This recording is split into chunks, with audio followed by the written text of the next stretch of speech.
1947 में पंजाब में सिखों और हिंदुओं पर मुस्लिम लीग का हमला। मुस्लिम लीग का पंजाब में सिखों और हिंदुओं पर 1947 का हमला सिख विद्वान गुरबचन सिंह तालिब छात्र विद्वान द्वारा लिखित एक पुस्तक है। इस पुनर्मुद्रण की भूमिका राम स्वरूप ने लिखी थी। इसे 1950 में शिरोमणि गुरुद्वारा प्रबंधक समिति (SGPC) द्वारा प्रकाशित किया गया था। यह पुस्तक उन 70 लाख हिंदुओं और सिखों की कहानी प्रस्तुत करती है जिन्हें पश्चिमी पंजाब, उत्तर पश्चिमी सीमांत क्षेत्र, सिंध और कश्मीर के कुछ हिस्सों में अपने घरों से उजड़ने के लिए मजबूर होना पड़ा। यह इस घटना से पहले हुई राजनीतिक वार्ताओं, उनकी विफलताओं और उसके बाद हुई पूर्व नियोजित बर्बरता की कहानी कहती है। यह पुस्तक उस काल के अत्याचारों का वर्णन करती है, विशेष रूप से 1946 से 47 में हुए नरसंहार, हत्याएं, अपहरण और जबरन धर्मांतरण, जिनके कारण हिंदुओं और सिखों को अपनी जमीन और घर छोड़ने और मानवता के सबसे बड़े सामूहिक पलायन की शुरुआत करने के लिए मजबूर होना पड़ा। यह पुस्तक पश्चिमी पंजाब, उत्तर पश्चिमी सीमांत क्षेत्र, सिंध और कश्मीर के कुछ हिस्सों में भारत के विभाजन की कहानी दर्ज करती है। भारत के विभाजन के कारण 20वीं सदी के सबसे बड़े जनसंख्या आंदोलनों में से एक हुआ। परिशिष्ट में 1946 से 1947 की अवधि के अत्याचारों का विवरण है जो प्रत्यक्षदर्शियों या प्रेस रिपोर्टों द्वारा दर्ज किए गए थे। इनमें से एक प्रेस रिपोर्ट 15 अप्रैल 1947 का द स्टेट्समैन के अनुसार एक गांव में 90 महिलाओं ने अपमानजनक आत्मसमर्पण से बचने और अपनी इज्जत बचाने के लिए एक कुएं में कूदकर अपनी जान दे दी।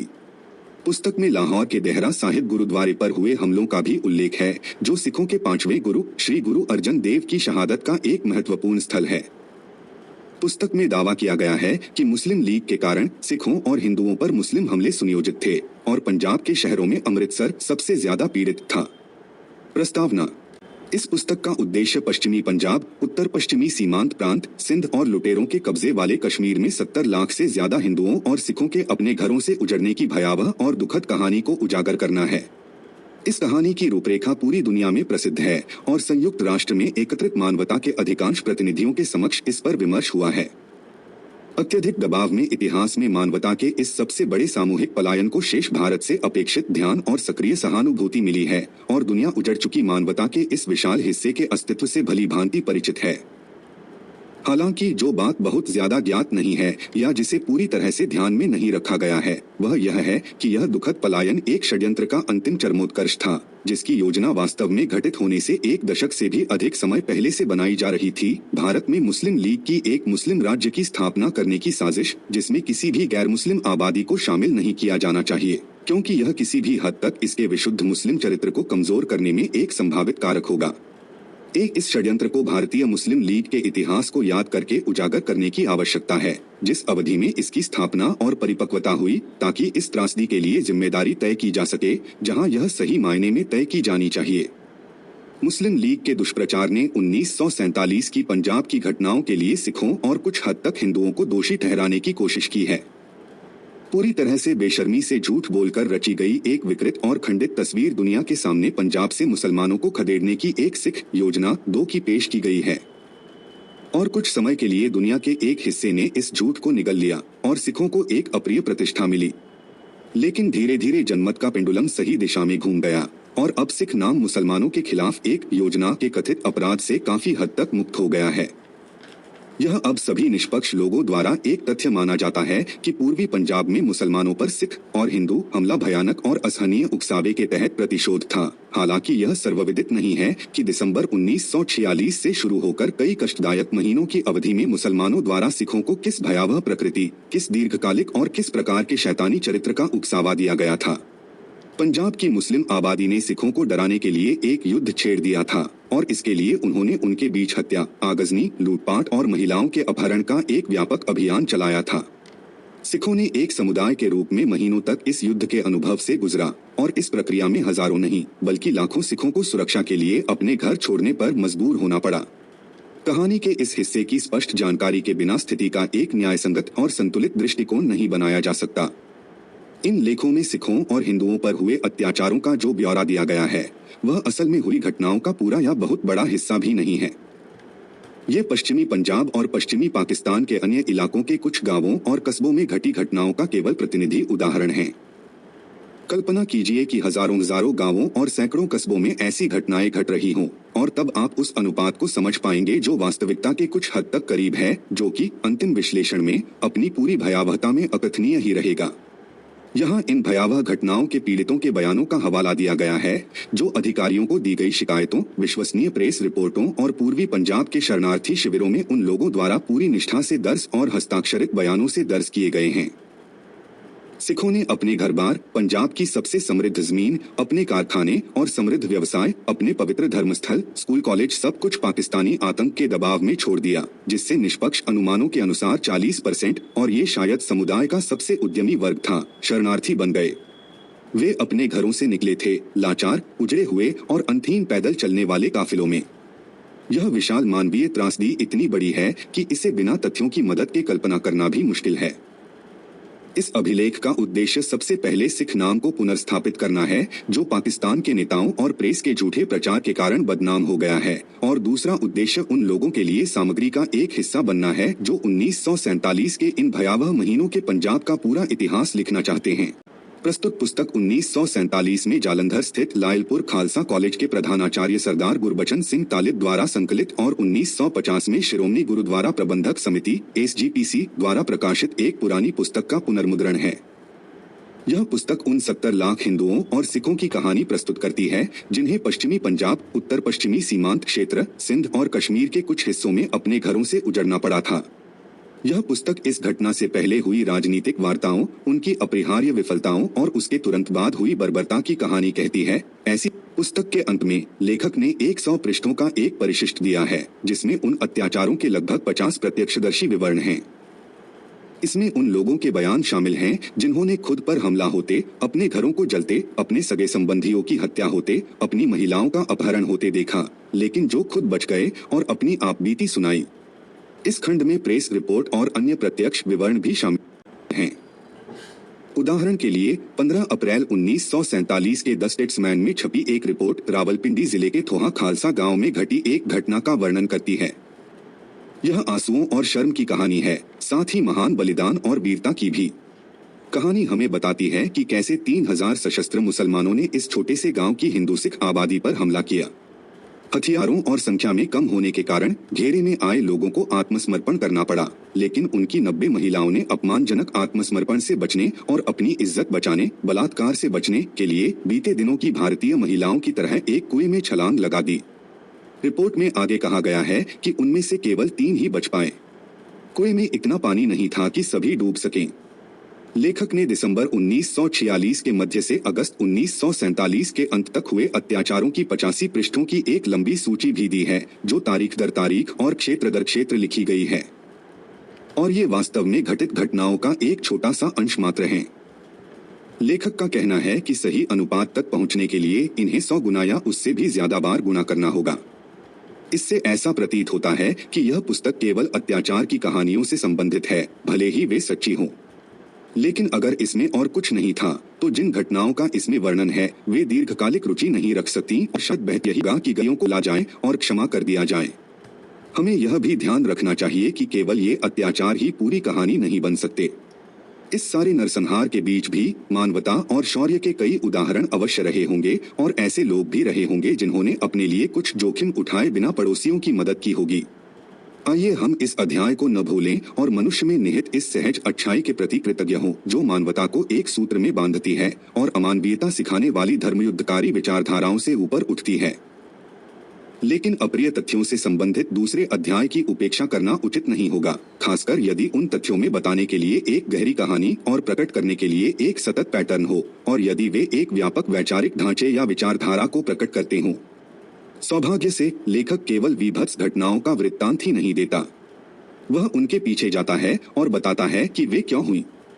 वह हमें बताता है कि यह सामूहिक पलायन संयोगवश नहीं हुआ, बल्कि यह उस षड्यंत्र का अंतिम चरमोत्कर्ष था जिसकी योजना वास्तव में घटित होने से 1 दशक से भी अधिक समय पहले से बनाई जा रही थी। और यह इसलिए हुआ क्योंकि यह भारत में मुस्लिम लीग की एक मुस्लिम राज्य की स्थापना की साजिश थी, जिसमें ऐसी किसी भी गैर मुस्लिम आबादी को शामिल नहीं किया जाना चाहिए जो उसके विशुद्ध मुस्लिम चरित्र को किसी भी हद तक कमजोर करने का संभावित कारक हो। इसलिए नए मुस्लिम देश में अल्पसंख्यक हिंदुओं और सिखों को वहां रहने की अनुमति नहीं दी जानी थी। यह अल्पसंख्यकवाद, जो हिंदुओं और सिखों के लिए नाम था, मिल्लत का प्रमुख शत्रु था, जैसा कि लीग के प्रारंभिक नेताओं और बुद्धिजीवियों में से एक तथा पाकिस्तान शब्द के निर्माता रहमत अली ने कहा था। अपनी मूल अवधारणा के अनुसार पाकिस्तान जितना बड़ा होना था, उससे कहीं बड़ा होना था। इसमें पूर्व में कश्मीर, असम और बंगाल, दक्षिण में हैदराबाद और मालाबार और शेष भारतीय भूभाग में कई स्वतंत्र मुस्लिम राज्य शामिल होने थे। भारत या भारत का जो कुछ भी शेष था, उसे स्वयं दीनिया, एक महत्वपूर्ण इस्लामी अवधारणा माना जाना था। लेखक स्पष्ट करते हैं कि इसका अर्थ है कि यह वह महाद्वीप होगा जो, यदि वर्तमान में किसी इस्लामी राज्य का घर न भी हो तो भी तात्कालिक अवधारणा में ऐसा ही था, जो अपने पुत्रों के धर्मांतरण और विजयोन्माद के माध्यम से इस्लाम के अधीन होने और धर्मांतरित होने की प्रतीक्षा कर रहा था। मोटे तौर पर यही दृष्टिकोण मुसलमानों का था, हालांकि जोर देने में मतभेद भी थे और अपवाद स्वरूप मामलों में मुख्य सिद्धांत से असहमति भी थी। उनमें से कुछ, खासकर उलेमा वर्ग के, ने चेतावनी दी कि पाकिस्तान हिंदुओं में अनावश्यक प्रतिरोध पैदा करके दुनिया की स्थापना में बाधा डाल सकता है, इसलिए वे पाकिस्तान अभियान से दूर रहे और उनमें से कुछ ने इसका विरोध भी किया। वे राष्ट्रवादी मुसलमान कहलाए।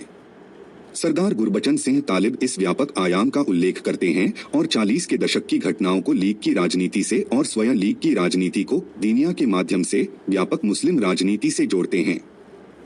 हालांकि वह इस बिंदु को विस्तार से नहीं बताते और यह एक संकेत से अधिक कुछ नहीं है, लेकिन वह उन अधिकांश अन्य लेखकों से कहीं अधिक करते हैं जिनकी दृष्टि सर्वोत्तम मामलों में लीग की गतिविधियों तक ही सीमित रहती है और जो एक संकीर्ण और यहाँ तक कि विकृत ढांचा प्रदान करते हैं।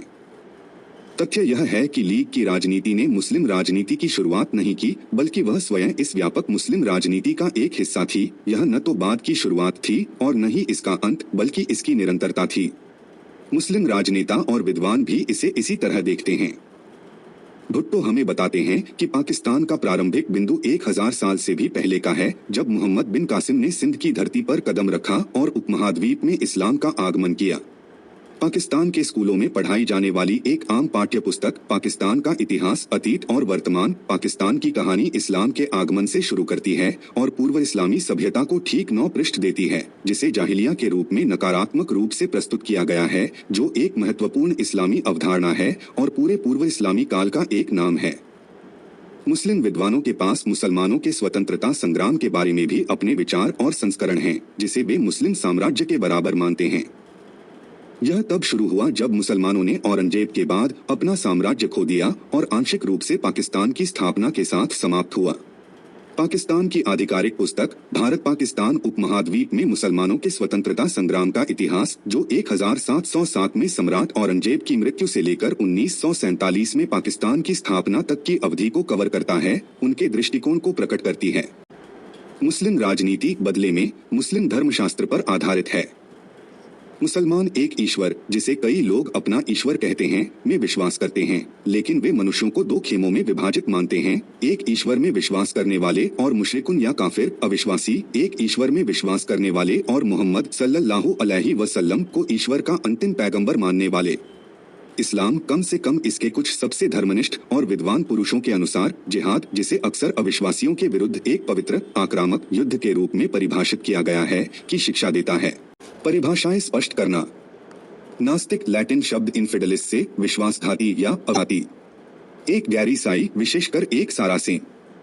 मुशरिकुन अरबी, जो प्रारंभिक इस्लाम के शत्रुओं को संदर्भित करता है, अर्थात मक्का के मूर्ति पूजक जिन्होंने पैगंबर के साथ अपनी संधि रद्द कर दी थी, जैसा कि आयत 9.1-15 में है। कभी कभी यह पथभ्रष्ट मुसलमानों को भी संदर्भित करता है। काफिर अरबी, अविश्वासी, नास्तिक, अधर्मी, जिसका शाब्दिक अर्थ है वह जो ईश्वर के आशीर्वाद को स्वीकार नहीं करता, कफारा शब्द से बना है, जिसका अर्थ है ढकना, छिपाना, इनकार करना, तकनीकी रूप से गैर मुस्लिम, लेकिन ओटोमन काल में इसका प्रयोग लगभग विशेष रूप से ईसाई के लिए किया जाने लगा। ऐसा नहीं है कि गैर विश्वासियों ने इस्लाम या मुसलमानों को कोई नुकसान पहुंचाया था, लेकिन यह सिर्फ इसलिए है क्योंकि हिदायत बुरहानुद्दीन अली बिन अबी बकर अलमरगिनानी द्वारा 12वीं शताब्दी का एक प्रसिद्ध हनफी न्यायिक कार्य, जिन्होंने कुरान के शब्दों की व्याख्या या विस्तार किया, जिसमें कुरैश, उनका अपना कबीला, और मक्का के अन्य कबीलों, मूर्ति पूजक और मदीना के मुसलमानों के बीच 7वीं शताब्दी के युद्ध विराम का उल्लेख है। यह सुझाव देने के लिए कि मुसलमानों को हमेशा जिहाद द्वारा इस्लाम का प्रसार करना चाहिए। काफिर को मार डालो एक मौलवी द्वारा की गई फिकहिया व्याख्या विस्तार था, जिसकी मृत्यु 1127 में हुई, जिसने अज्ञानियों को यह बताना चुना कुरान में भगवान के शब्दों का वास्तव्यात है। इस प्रकार काफिरों के खिलाफ पवित्र युद्ध एक अध्यादेश के रूप में स्थित किया गया था। इस रचना के प्रभाव में बाद के मुगल शासकों ने यह माना कि हिंदुओं और सिखों को इस्लाम अपनाने से इनकार करने पर तलवार के हाथ उठ दिया जाएगा। इसलिए यह किसी आक्रमण या किसी अकारण युद्ध विरुद्ध आत्मरा का प्रश्न नहीं है, बल्कि यह केवल इसलिए है क्योंकि काफिरों को काफिर बनकर तलवार का विनाश सहना पड़ता है, हालांकि वे केवल रक्षा के लिए ही लड़ते हैं। दूसरे शब्दों में, यह इस्लामी पवित्र ग्रंथों में नहीं बल्कि मुस्लिम धर्मगुरुओं और विद्वानों या यहाँ तक कि अशिक्षित मुल्लाओं जो अर्रिया का शिर्क करते हैं, पैगंबर का लबादा पहनकर दिखावा करना या नमाज के दौरान माथे पर इतनी जोर से मारना कि माथे पर एक उभरी हुई नमाज की गांठ पड़ जाए में निहित है। कहते हैं कि कुरान का यही अर्थ है कि वे अज्ञानियों को वह करने का निर्देश देते हैं जो वे स्वयं नहीं करेंगे। पवित्र युद्ध के धर्मशास्त्र में दो संबंधित अवधारणाएं शामिल हैं, दार अल हर्ब और दार अल इस्लाम। इस धर्मशास्त्र के अनुसार दार अल हर्ब काफिरों का देश है, एक ऐसा देश जो मुसलमानों द्वारा शासित नहीं है। मुसलमानों को इसके खिलाफ युद्ध छेड़ना होगा और इसे दार अल इस्लाम में बदलना होगा जो मुसलमानों द्वारा शासित है। फिर यह बहुमत और अल्पसंख्यकों का सवाल नहीं है बल्कि विश्वासों अविश्वास का। काफिरों के बहुमत वाला लेकिन मुसलमानों के एक छोटे अल्पसंख्यक शासित देश जैसा कि कभी भारत था, दार अल इस्लाम है और यह भी तसे वैध है और ईश्वरीय आदेश का अधिक सही मायने में पालन करता है और अल्लाह की नजर में उससे श्रेष्ठ है जो अपने ही लोगों द्वारा शासित है लेकिन जो काफिर हैं। इसी तरह ये सभी नागरिकों के लिए उनके धर्मों के बावजूद समान अधिकारों सवाल नहीं है, केवल मुसलमान ही पूर्ण नागरिक हैं। इसका यही अर्थ है सैद्धांतिक रूप से मोमिन हर समय काफिरों के साथ युद्ध लगे रहते हैं। हालांकि व्यवहार में किसी विशेष समय पर युद्ध संभव नहीं हो सकता है। युद्ध वास्तविक कई बाहरी कारकों पर निर्भर करेगा, जिनमें से सबसे महत्वपूर्ण कारण इस जो के लिए तैयारी का स्तर है, लेकिन उन्हें प्रयास योजना और अवसरों तलाश रखनी चाहिए। यही जिहाद का आशा है। धार्मिक कानून पर इस्लामी पुस्तकों में इसकी व्यापक रूप से चर्चा की गई है, लेकिन यह आभास स्तर पर कुछ समस्याएं जरूर खड़ी करता है।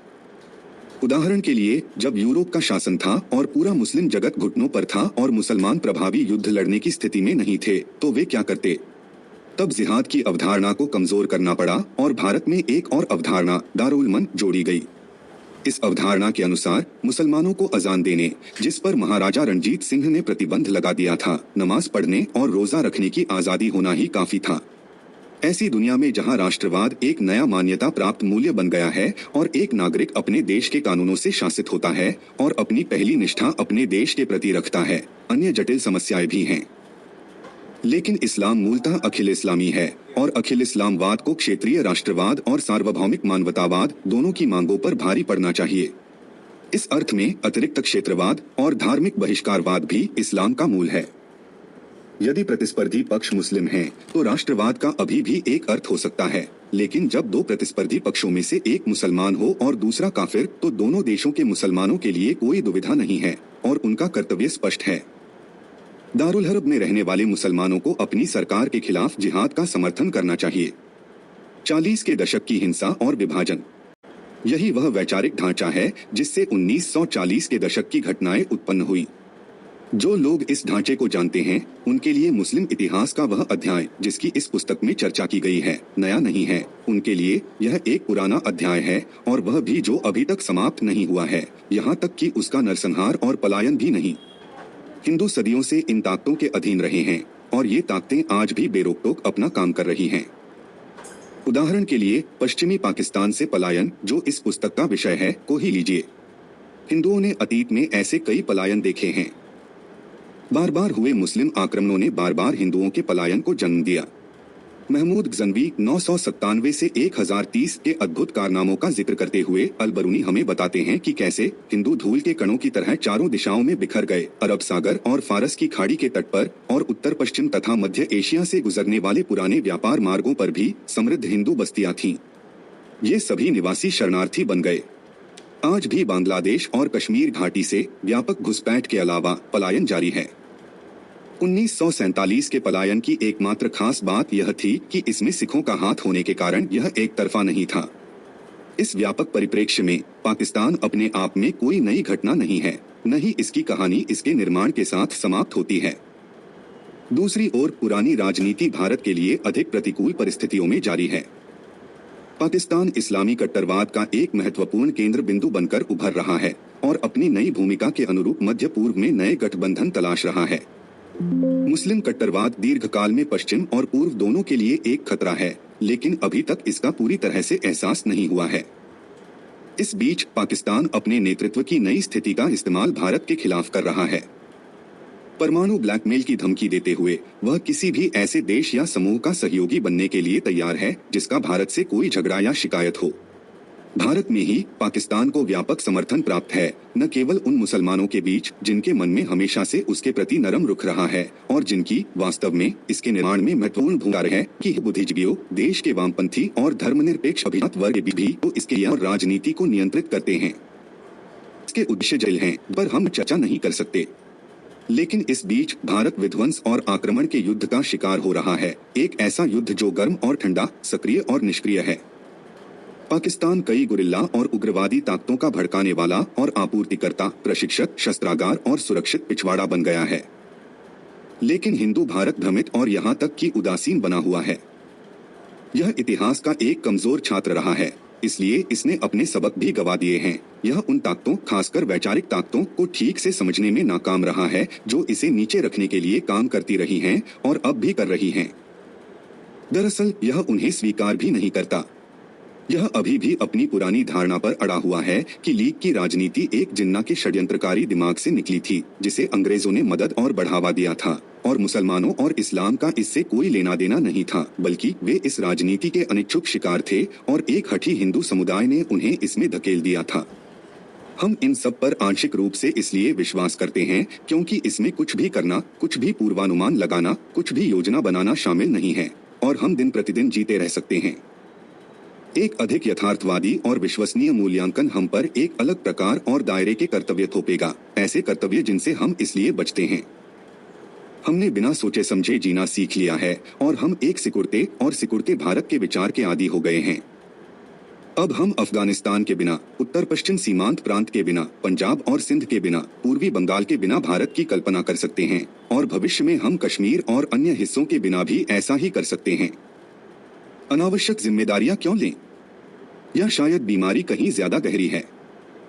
बहुत पहले श्री अरबिंदो ने भारत की कमजोरी का मूल कारण विदेशी दास्ता, गरीबी या आध्यात्मिक अनुभव के अभाव में नहीं, बल्कि सोचने की शक्ति के ह्रास में देखा था। हर जगह उन्होंने सोचने में असमर्थता या अनिच्छा देखी, जो दुखद पतन का संकेत है। यह पुस्तक हमारे लिए एक और तरह की रुचि रखती है। इसे श्रोमणी गुरुद्वारा प्रबंधक समिति, अमृतसर द्वारा प्रकाशित किया गया था, जो आज अकल्पनीय है। यह पुस्तक उस समय की है जब हिंदुओं और सिखों को एक ही सांस में समान रूप से वर्णित किया जाता था और यह मान लिया जाता था कि वे एक हैं और उन्होंने साथ साथ कष्ट सहे और संघर्ष किया है। इसका दृष्टिकोण उस दृष्टिकोण से बहुत भिन्न है जो इस पुस्तक के लिखे जाने से आधी सदी पहले भी प्रचारित होता रहा था और जो स्वतंत्रता के बाद के पूरे युग में भी प्रचलित रहा है। अब एक सदी से अकाली राजनीति के नियंताओं और नवकाली लेखकों द्वारा सिखों को यह बताया जा रहा है कि सिख हिंदू नहीं हैं। हिंदू अवैध, हिंदू अवतार, हिंदू कर्म और पुनर्जन्म के सिद्धांत, हिंदू मोक्ष से प्रेरणा लेने के बजाय सिख धर्म हिंदू बहुदेववाद, हिंदू मूर्ति पूजा, हिंदू जाति व्यवस्था और हिंदू ब्राह्मणवाद के विरुद्ध विद्रोह में विकसित हुआ है। और कई अकाली विद्वान सिख धर्म की इस नई समझ के आलोक में अपने धर्म ग्रंथों की पुनर्व्याख्या और इतिहास का पुनर्लेखन कर रहे हैं। शुरुआती प्रेरणा ईसाई मिशनरियों और मैकॉलिफ जैसे अंग्रेज अधिकारियों से मिली थी, लेकिन कई अकाली विद्वानों ने इसे आत्मसात कर लिया।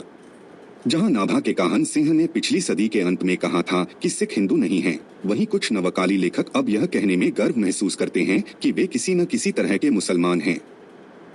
जैसे जैसे अकाली राजनीति ने अपना अलगाववाद विकसित किया, स्वतंत्रता के बाद के नवकाली लेखकों ने भी 1940 के दशक की घटनाओं को गुरबचन सिंह तालिब के नजरिए से बहुत अलग नजरिए से देखना सीख लिया। उनका दृष्टिकोण उन्हें सहानुभूति नहीं देता है और वे उन्हें उपेक्षित करते हैं। खुशवंत सिंह द्वारा सिखों का इतिहास, जो पहली बार 1963 में प्रकाशित हुआ था, में गुरबचन सिंह तालिब की पुस्तक का उल्लेख किया गया है, लेकिन इसे हिंदू सिख दृष्टिकोण देने वाली पुस्तक के रूप में खारिज कर दिया गया है और जो विभाजन के दंगों के दस्तावेजों को बदलने वाले भावी इतिहासकार का सामना करने के लिए विरोधाभासी बयानों का ढेर बनाती है।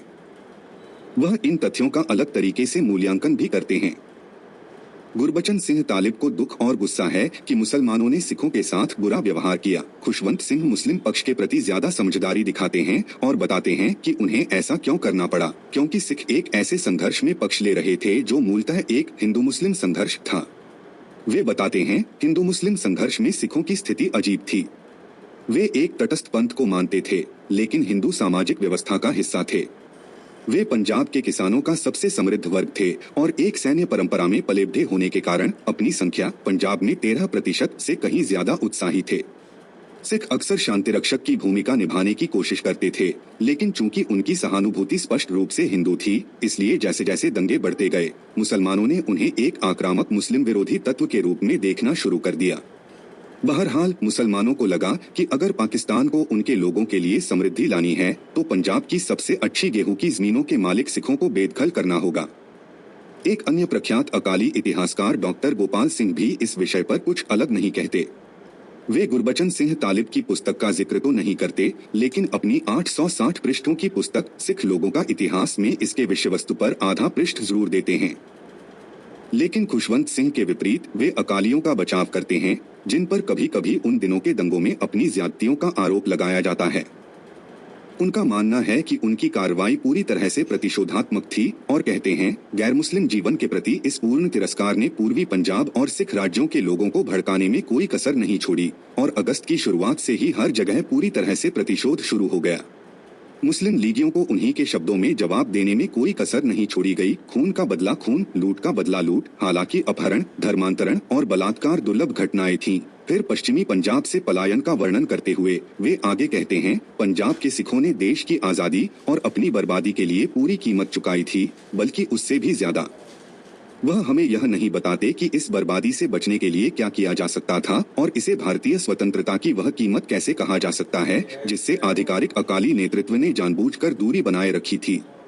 इसके अलावा क्या यह भारतीय स्वतंत्रता के लिए चुकाई गई कीमत थी या यह गलत धारणाओं पर स्वतंत्रता संग्राम छेड़ने की कोशिश करने की सजा थी? ऐसी धारणाएं जिनमें सच्चे राष्ट्रवादी और मानवतावादी विचारों और ताकतों की उपेक्षा और यहाँ तक कि उन्हें कमजोर करने की कोशिश की गई थी। साथ ही पुराने साम्राज्यवाद को पुनर्जीवित करने की कोशिश कर रहे विचारों और ताकतों के साथ साझा हित बनाने की कोशिश की गई थी। परिणाम इससे अलग नहीं हो सकते थे। यह सवाल सैद्धांतिक रुचि से कहीं ज्यादा महत्वपूर्ण है, क्योंकि पुरानी ताकतें फिर से पूरी तरह सक्रिय हैं और पुराने आधे अधूरे काम को पूरा करने की कोशिश कर रही हैं। उन्हें उन्हीं ताकतों का समर्थन भी मिल रहा है जिनका कभी देश के विभाजन में हाथ था और आज वे पहले से भी बेहतर स्थिति में हैं।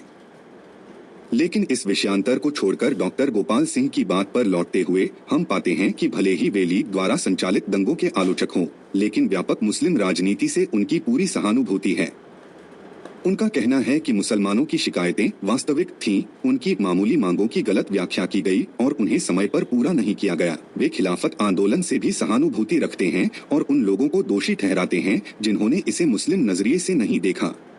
वे कहते हैं, एक ऐसे अल्पसंख्यक तब लगभग 8 करोड़ की न्यायोचित, हालांकि अतिरंजित प्रतीत होने वाली मांग को महत्वहीन कहना वास्तव में विकृत था, जिसका राजनीतिक इतिहास और धार्मिक एकता कभी चीन से लेकर स्पेन तक दुनिया भर में छाई रही थी, जिसने कम से कम 500 वर्षों तक भारतीय और तुर्की साम्राज्यों की स्थापना की थी और जिसने वास्तुकला, सांस्कृतिक रीति रिवाजों, पाककला और सजावटी कलाओं के अलावा गणित, चिकित्सा और खगोल विज्ञान में नई खोजें की थीं। उनके गर्व और अपमान दोनों को महत्वहीन मानकर खारिज कर देना बहुसंख्यक अहंकार की पराकाष्ठा थी। 3. क्या इस्लामी साम्राज्यवाद के बारे में कम उत्साह से सोचना सचमुच बहुसंख्यक अहंकार की पराकाष्ठा से ज्यादा कुछ नहीं है? कई योग्य इतिहासकारों ने इसे इतिहास की सबसे क्रूर घटनाओं में से एक माना है और विल डुरेंट के अनुसार भारत पर इसकी विजय शायद इतिहास की सबसे रक्तरंजित कहानी थी। लेकिन डॉक्टर गोपाल सिंह को अपना निजी आकलन करने का अधिकार है और यह देखकर आश्चर्य होता है कि वे इस्लाम के राजनीतिक विस्तार, उसकी धार्मिक एकता, उसके भारतीय और तुर्की साम्राज्यों पर इतना गर्व करते हैं और मुसलमानों के गौरव और अपमान को अपना मानते हैं। लेकिन उन्हें हिंदुओं द्वारा अपनी संस्कृति पर थोड़ा गर्व करने, अपने इतिहास को थोड़ा याद करने, कुछ हद तक सामाजिक एकता हासिल करने, सदियों से चली आ रही दास्तापूर्ण प्रवृत्तियों से उबरने और अपने लिए कुछ सम्मान वापस पाने की कोशिश करने पर आपत्ति क्यों होनी चाहिए? डॉक्टर गोपाल सिंह उन हिंदुओं में दोष देखते हैं जो औरंगजेब जैसे कुछ मुस्लिम शासकों की ज्यादतियों को याद करते हैं। वे आर्य समाज को उसके शुद्धि आह्वान के लिए दोषी मानते हैं। वे तिलक को शिवाजी खुशवंत सिंह के नाजायज के अधीन भतीजा को पुनर्जीवित करने के लिए दोषी मानते हैं। वे आनंद मठ और बंकिम के वंदे मातरम को दोषी मानते हैं। वे गांधी को दोषी मानते हैं जो स्वराज्य के बजाय रामराज्य लाना चाहते थे। हालांकि उन्हें पता होगा कि जिस मानवीय पहलू के साथ वे काम कर रहे थे उसे देखते हुए यह असंभव था। और बेशक वे पुरुषोत्तम दास टंडन और वल्लभ भाई पटेल के भी विरोधी हैं, जो यह नहीं मानते थे कि मुस्लिम सांप्रदायिकता को लुभाने और खुश करने के लिए हिंदुओं को भड़काना राष्ट्रवादी राजनीति है।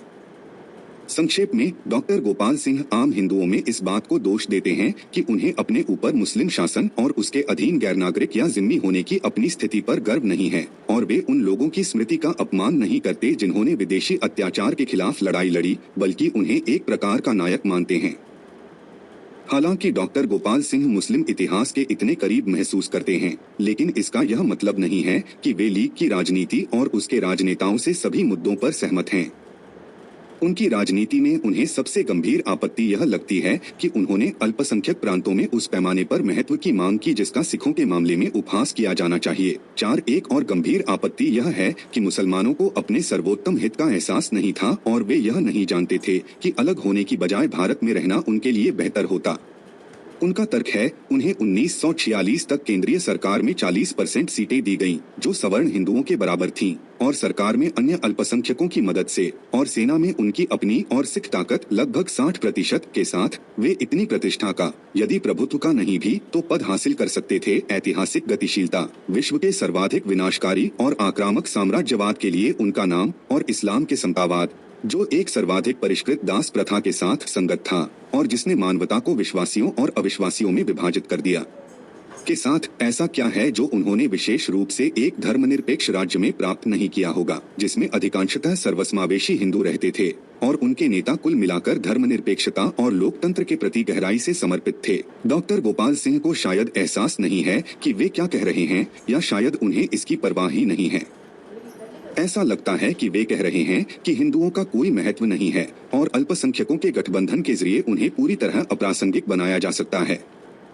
उनका यह भी मानना है कि हिंदू धर्म के सर्वव्यापी चरित्र और हिंदू नेताओं की धर्मनिरपेक्षता का भी इसी उद्देश्य से उपयोग किया जा सकता है। एक तरह का अल्पसंख्यकवाद अंग्रेजों के शासन में भी मौजूद था, क्योंकि वे अपने पसंदीदा समुदायों के माध्यम से शासन कर रहे थे। लेकिन अल्पसंख्यकों का एक पूर्ण गठबंधन जो अंग्रेजों की जगह ले और उनके स्थान पर या उनके पक्ष में शासन करे, संभव नहीं था। नहीं, यह वफादार अल्पसंख्यकों के सपने का हिस्सा था। यह गठबंधन अंग्रेजों की नहीं बल्कि हिंदुओं की जगह लेने के लिए था।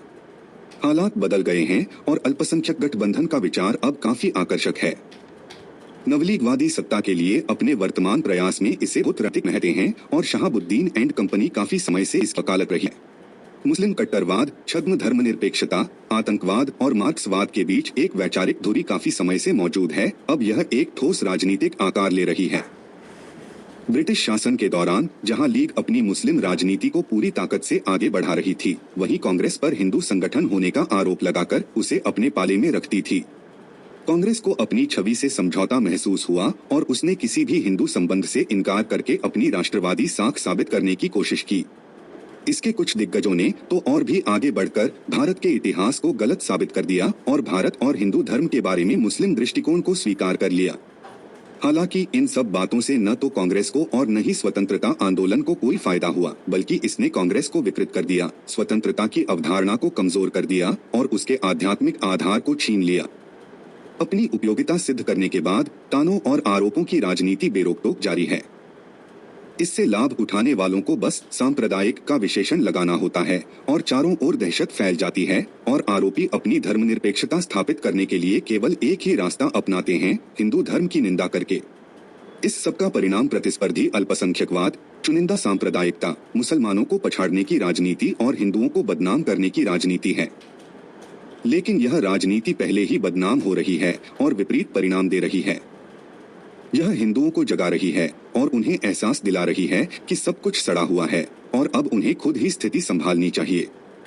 वर्तमान संदर्भ और तर्क ने डॉक्टर गोपाल सिंह को यह मानने पर मजबूर कर दिया होगा कि भारत धर्मनिरपेक्ष है और यह सर्वव्यापी हिंदू धर्म के कारण ही संभव हुआ है। लेकिन धर्मनिरपेक्षतावादियों का शुद्ध नस्ल समुदाय ऐसी कोई रियायत देने को तैयार नहीं है।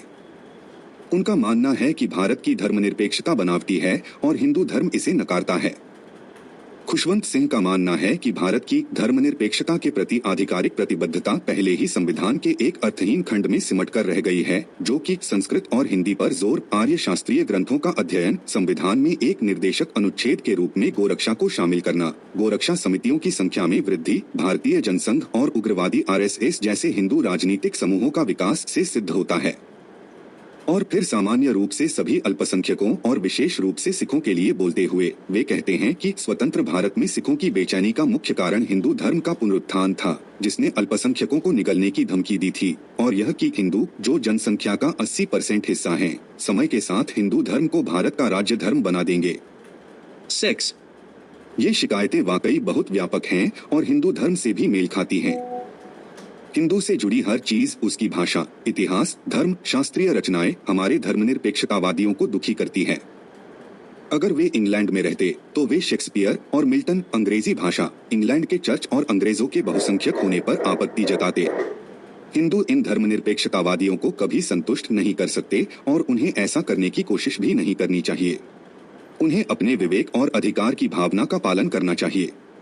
क्या किसी को धर्मनिरपेक्ष भारत में हिंदुओं की बेचैनी के कारणों पर भी बात करनी चाहिए? दरअसल हम एक अजीबोगरीब सिख धर्म के आमने सामने हैं। सिख गुरुओं ने हिंदू धर्म के पुनरुत्थान के लिए काम किया और संघर्ष किया, लेकिन अब हमें बताया जा रहा है कि यही पुनरुत्थान सिखों की बेचैनी का कारण है।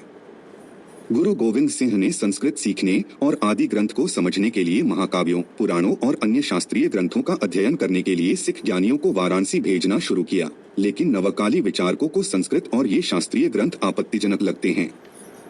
महाराजा रणजीत सिंह ने अपने राज्य में गोहत्या पर प्रतिबंध लगा दिया था और गोरक्षा के लिए खड़े होने पर अंग्रेजों ने सैकड़ों सिखों को बम से उड़ा दिया था, लेकिन अब यह धर्मनिरपेक्ष अकाली विद्वानों के लिए अभिशाप बन गया है। सच तो यह है कि यह गुरुओं का पुराना सिख धर्म नहीं है, बल्कि इसका एक नया रूप है जो बहुत अलग वैचारिक और राजनीतिक ताकतों के प्रभाव में आकार ले रहा है। यह नवकालवाद आत्मलगाव और आध्यात्मिक निरक्षरता की उपज है, और यह न केवल हिंदू धर्म के साथ बल्कि इसी कारण से सिख धर्म के साथ भी असंगत है। शायद नवकाली विचारकों को यह एहसास नहीं है कि वे क्या कह रहे हैं, और यह भी कि पंजाब में वर्तमान क्रूर घटनाओं को आकार देने में उनकी काफी भूमिका है। यहाँ मैं स्थिति के उस नाटकीय और आतंकवादी पहलू की बात नहीं कर रहा हूँ जिससे कम उनमें से कुछ और निश्चित रूप से हमारे दो इतिहासकार सहानुभूति नहीं रखते और जिसका उन्होंने साहसपूर्वक विरोध भी किया है, बल्कि मैं उस मानसिकता, विचारों और सहानुभूति की बात कर रहा हूँ जो इस तरह के कार्यों से आकार लेती है, और सिख धर्म ग्रंथों और इतिहास के उस विकृत दृष्टिकोण की जो वे सिखाते हैं, जो कई अकाली युवाओं को अयोग्य भूमिकाओं की ओर धकेलता है और उन्हें उनके आध्यात्मिक आधार से भटका देता है। V.S. नायपॉल ने अपनी हालिया पुस्तक India a million mutinies now में पंजाब त्रासदी के कुछ कर्ताओं के मन की कुछ अंतरंग झलकियां प्रस्तुत की हैं। वे हमें एक साक्षात्कार के बारे में बताते हैं जो उन्होंने ब्रिटिश रेडियो पर सुना था और जो भिंडरावाले ने ब्लू स्टार ऑपरेशन से ठीक पहले किलेबंदी के दौर से गुजर रहे स्वर्ण मंदिर परिसर से दिया था। इस साक्षात्कार में भिंडरावाले ने कहा था कि सिख धर्म एक प्रकट धर्म है और सिख धर्म ग्रंथ के अनुयायी हैं। नायपॉल कहते हैं कि वे तब सिख धर्म को ईसाई धर्म के बराबर मानने के प्रयास से स्तब्ध थे, इसे इसके काल्पनिक हिंदू पहलुओं से, यहाँ तक कि मोक्ष के मार्गदर्शक विचार जो ईश्वर से मिलन और जन्म मरण से मुक्ति है से भी अलग करने के लिए। लेकिन उस समय उन्होंने सोचा कि यह केवल एक बौद्धिक रूप से दूर व्यक्ति द्वारा अपने विदेशी साक्षात्कारकर्ता के समक्ष अपने उद्देश्य को अधिक स्वीकार्य बनाने का एक प्रयास मात्र था। उन्होंने यह नहीं समझा कि उनके धर्मों को सेमिटिक रूप देने का प्रयास पुराना है और यह केवल सिख धर्म तक ही सीमित नहीं है, नहीं बौद्धिक रूप से दूर लोगों तक। इसका बहुत कुछ उन परिस्थितियों से संबंध है जिनमें दुनिया पर सेमिटिक धर्मों के लोगों का प्रभुत्व हो गया। इस अवधि के दौरान एकेश्वरवाद, पैगंबरवाद, रहस्योद्घाटन, कम आध्यात्मिक वैधता या मूल्य वाली अवधारणाएं ने एक बड़ा राजनीतिक प्रभाव और सामाजिक प्रतिष्ठा हासिल कर ली और इन्हें कई अधीनस्थ लोगों द्वारा अपनाया जाने लगा। वे चाहते थे कि उनके धर्म सेमिटिक धर्मों की तरह दिखें जिनमें एक ईश्वर, एक रहस्योद्घाटन, एक पैगंबर या उद्धारकर्ता और एक चर्च या उम्मा हो। हालांकि यह एक बड़ा सवाल है जिस पर हमें यहाँ जाने की जरूरत नहीं है। लेकिन नायपॉल की बात पर लौटते हुए हम पाते हैं कि उन्होंने जिन भी उग्रवादियों का साक्षात्कार लिया उनमें से अधिकांश में यह प्रवृत्ति देखी। एक उग्रवादी जो एक तरह का बुद्धिजीवी भी था ने उन्हें अपना लिखा एक पर्चा दिया। नायपॉल हमें बताते हैं कि इसका विषय था सिख धर्म और विचारधारा का हिंदू धर्म से अलग होना। इसका एक और विषय यह था कि पंजाब भौगोलिक और सांस्कृतिक रूप से भारत से ज्यादा मध्य पूर्व का हिस्सा था। सिख धर्म और रणजीत सिंह के सिख साम्राज्य का सबसे बड़ा दुश्मन फिर से ब्राह्मणवाद था। पुस्तिका के लेखक ने नायपॉल को एक उग्र अकाली के रूप में अपने विकास के बारे में भी बताया। उन्होंने कहा कि उन्हें अली की तलवार से अमृत पिलाया गया था, जो कि नई मान्यता के अनुसार मुगल सम्राटों के पास था, और मुगल सम्राट बहादुर शाह ने इसे गुरु गोविंद सिंह को भेंट किया था। नायपॉल ने इस बात पर फिर से विचार किया कि कथावाचक द्वारा प्रतिपादित सिख धर्म के संस्करण में एक इस्लामी मोड़ था, एक गैर हिंदू, एक गैर भारतीय पहलू था। धर्म का अपने मूल स्थान से अलगाव था। नायपॉल ने अपने कथावाचक से यह भी पूछा कि क्या उन्होंने एक सिख होने के नाते कोई भेदभाव देखा है। उन्होंने हमें जवाब दिया। उन्हें याद आया कि एक बार जब वे रेलवे टिकट खरीदने के लिए कतार में खड़े थे तो बुकिंग क्लर्क ने उनके साथ बदतमीजी की थी, और बस इतना ही। ज्यादातर मामलों में सिखों की शिकायतें इससे ज्यादा कुछ नहीं होती। सच तो यह है कि सिख आर्थिक और राजनीतिक भेदभाव की शिकायत नहीं कर सकते। वे अब तक का सबसे समृद्ध समुदाय हैं और जीवन के अधिकांश क्षेत्रों में उनका प्रतिनिधित्व ज्यादा है। उनकी शिकायतें असल में विशेषाधिकार प्राप्त और संपन्न लोगों की हैं, न कि वंचितों की। साथ ही जैसा कि हम पहले ही देख चुके हैं, नवकालियों ने लीग की राजनीति को काफी हद तक अपनाया है और परिणामस्वरूप उन्होंने उस राजनीति के अनुकूल शिकायतें भी अपना ली हैं। भाग 5। लेकिन कोई यह मान सकता है कि अकाली विचारक जो कहते हैं वह कोई अनोखी बात नहीं है, और वे तो बस हमारे धर्मनिरपेक्षतावादियों, या अगर आप जीत जाते हैं तो छद्म धर्मनिरपेक्षतावादियों के बीच पाई जाने वाली वर्तमान समझ को आवाज देते हैं, जो हमारे मीडिया, हमारे विश्वविद्यालयों और हमारे राजनीतिक जीवन पर हावी हैं। यहाँ तक कि हिंदू धर्म के प्रति अपने विरोध और लीग की राजनीति के प्रति आकर्षण में भी वे उस दौर के चलन का नेतृत्व करने के बजाय उसका अनुसरण करते हैं। यह सच है कि जैसे जैसे उनकी अपनी राजनीति ने लीग की राजनीति का रूप धारण किया, उन्होंने पाया कि जो इसे उचित ठहराता है वही उन्हें भी उचित ठहराता है, और इसलिए उन्होंने इसके तर्कों और तर्कसंगतीकरणों को अपना लिया। लेकिन विचारधारा में वे न तो इसके सर्जक थे और न ही इसके सबसे मुखर प्रवक्ता। यह सम्मान मैकालेवादियों, मार्क्सवादियों, राजभक्तों और स्वतंत्रता मंचों का है। अकाली आत्मलगाव इस व्यापक हिंदू आत्मलगाव का एक छोटा सा हिस्सा और एक अभिव्यक्ति मात्र है। यह व्यापक आत्मलगाव पिछले 1000 वर्षों की ऐतिहासिक परिस्थितियों से जुड़ा है। इस लंबी अवधि में भारत 2 साम्राज्यवादों के अधीन रहा और लगातार उनके सैन्य, राजनीतिक और वैचारिक हमलों के अधीन रहा। परिणामस्वरूप इसकी मानसिकता बुरी तरह आहत हुई। इसने आत्मविश्वास खो दिया और एक गहरी हीनता की भावना विकसित हुई। हिंदू अपने धर्म, अपने देवताओं, अपनी संस्कृति, अपनी संस्थाओं के प्रति क्षमा प्रार्थी हो गए। वे अपने शासकों की नजर से खुद को देखने लगे। इस प्रकार उन्होंने अपने धर्म और संस्कृति को कमतर आंकना और यहाँ तक कि तिरस्कार करना सीख लिया। कुछ ने केवल जीवित रहने के लिए अपने स्वामियों के पक्ष में खड़े होकर अपने ही लोगों के साथ विश्वासघात करना सीख लिया। कुछ ने अपने स्वामियों को प्रसन्न करने के लिए अपनी पहचान को नकारना सीख लिया। समय के साथ यह आत्मनिंदा और आत्मत्याग हिंदू मानसिकता का हिस्सा बन गया। किसी भी अन्य साम्राज्यवाद की तरह मुस्लिम और ब्रिटिश साम्राज्यवाद ने भी भाड़े के सैनिकों और दलालों का एक वर्ग तैयार किया, और यहाँ मैं बौद्धिक भाड़े के सैनिकों की बात कर रहा हूँ। उन्होंने एक सहयोगी परंपरा या विचारधारा का निर्माण किया जो शासकों के चले जाने के बाद भी कायम रही।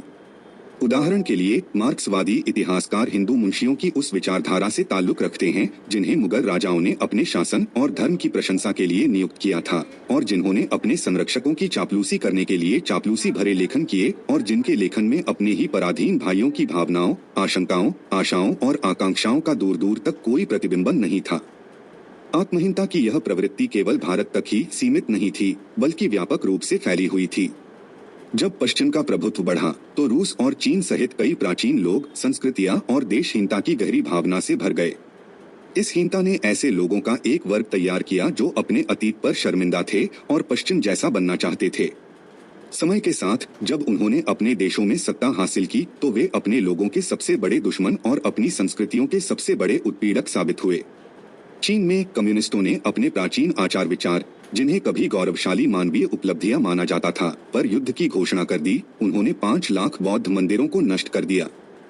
मंगोलिया में एक सामूहिक कब्र मिली है जिसमें पूर्व कम्युनिस्ट शासन द्वारा मारे गए हजारों बौद्ध भिक्षुओं के अवशेष हैं। एक 83 वर्षीय व्यक्ति जो कभी एक नरसंहार दस्ते का प्रमुख था, ने स्वीकार किया कि उसने स्वयं 15,724 लोगों को मौत के घाट उतारा था। 1978 नालंदा की घटना को आक्रमणकारी मुस्लिम सेनाओं ने नहीं बल्कि स्थानीय कम्युनिस्ट क्रांतिकारियों और समाज परिवर्तनकर्ताओं ने दोहराया था। लेकिन इन सभी पश्चिमवादियों में देशभक्ति की कमी नहीं थी, उनमें व्यापक दृष्टिकोण और गहन ज्ञान की कमी थी। वे यह नहीं देख पाए कि पश्चिमी संस्कृति स्वयं मनुष्य की एक अत्यंत अपर्याप्त परिभाषा और प्रकृति के एक विकृत दृष्टिकोण पर आधारित थी। भारतीय इतिहास की ओर लौटते हुए हम पाते हैं कि जैसे जैसे हिंदू धर्म एक गंदा शब्द बनता गया और हिंदुओं ने अपनी पहचान को नकारना सीखा, अन्य छोटी पहचानें और संकीर्ण निष्ठाएं जो कभी एक बड़े परिवेश का हिस्सा थीं, सामने आ गईं। जातियां, पंथ और पंथ प्रमुख हो गए और एक बार महत्वपूर्ण हो जाने पर उन्होंने अपनी गति, शक्ति, औचित्य और निहित स्वार्थ प्राप्त कर लिए। नवजागृत हिंदू धर्म को शक्तियों से होगा, उसे आत्मअपमान और आत्मलगाव की शक्तियों पर जय प्राप्त करनी होगी। उसे इतना सशक्त बनना होगा कि उसकी वर्तमान दुर्बलता उसके अपने पुत्र पुत्रियों में आत्मतिरस्कार न उत्पन्न करे, बल्कि उसकी नई शक्ति ऐसी हो कि जो लोग कभी विदा होने को विवश हुए थे, वे गर्व के साथ अपने पूर्वजों के घर लौट आए।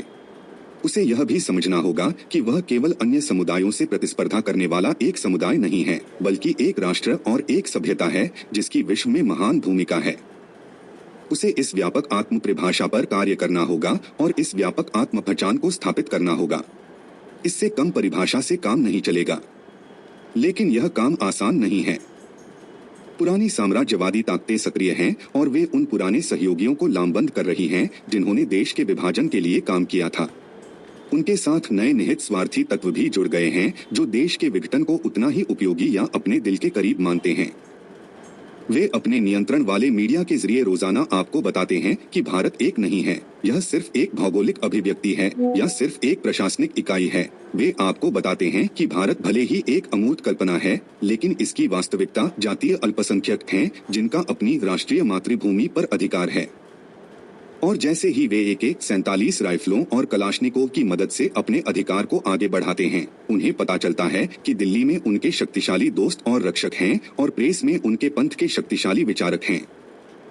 जगमोहन ने अपनी हालिया पुस्तक माई फ्रोजन टर्बुलेंस इन कश्मीर में देश में व्याप्त गहरी बीमारी, उग्रवादियों, तथाकथित राष्ट्रीय राजनीतिक दलों तथा विभिन्न नामों से काम कर रहे संदिग्ध उद्देश्यों वाले समूहों, स्वतंत्रता और नागरिक अधिकार मंचों, प्रमुख नागरिकों या निजी पहल आदि के बीच विद्यमान घनिष्ठ गठजोड़ को दर्शाया है।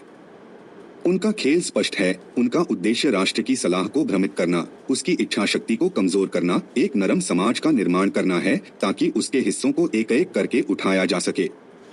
जो लोग भारत विरोधी हैं, वे हिंदू धर्म के और भी ज्यादा विरोधी हैं, जो भारत के सबसे गहरे, सबसे सांस्कृतिक और आध्यात्मिक रूप का नाम है। हिंदू धर्म भारत के सभ्यतागत आयाम का प्रतीक है और इसे एकजुटता, अखंडता, निरंतरता और एकता प्रदान करता है। वे जानते हैं कि भारत को तहस-नहस करने से पहले उन्हें हिंदू धर्म को तहस-नहस करना होगा, कि हिंदू समाज के विखंडन के बिना देश का विखंडन संभव नहीं है। इसलिए हिंदू धर्म पर उनका तीखा हमला जातिगत राजनीति को हवा देने की उनकी जरूरत। यह रणनीति VP सिंह, चंद्रशेखर और मुलायम सिंह जैसे लोगों की प्रतिभा को पूरा मौका देती है। यह नक्सलवादियों, मार्क्सवादियों, मैकालेवादियों को अपना पूरा योगदान देने का मौका देती है। यह पाकिस्तान, पेट्रोडॉलर, ईसाई धर्म प्रचारकों, मुक्ति धर्म शास्त्रियों और कई अन्य अनाम एजेंसियों को एक महत्वपूर्ण भूमिका निभाने का मौका देती है जो हमेशा छिपी नहीं रहती। लेकिन इन मुश्किलों से हमें हतोत्साहित न हो। हिंदू धर्म इनके बावजूद बचा रहा है और इनके बावजूद फिर से मजबूत होगा। हिंदू धर्म कई मायनों में कमजोर है, लेकिन आध्यात्मिक ज्ञान में अभी भी मजबूत है। यह हठधर्मिता और व्यक्तित्व पंथों से प्रेरित नहीं है, बल्कि नैतिकता, आत्मा के ज्ञान और योग की संस्कृति पर आधारित है।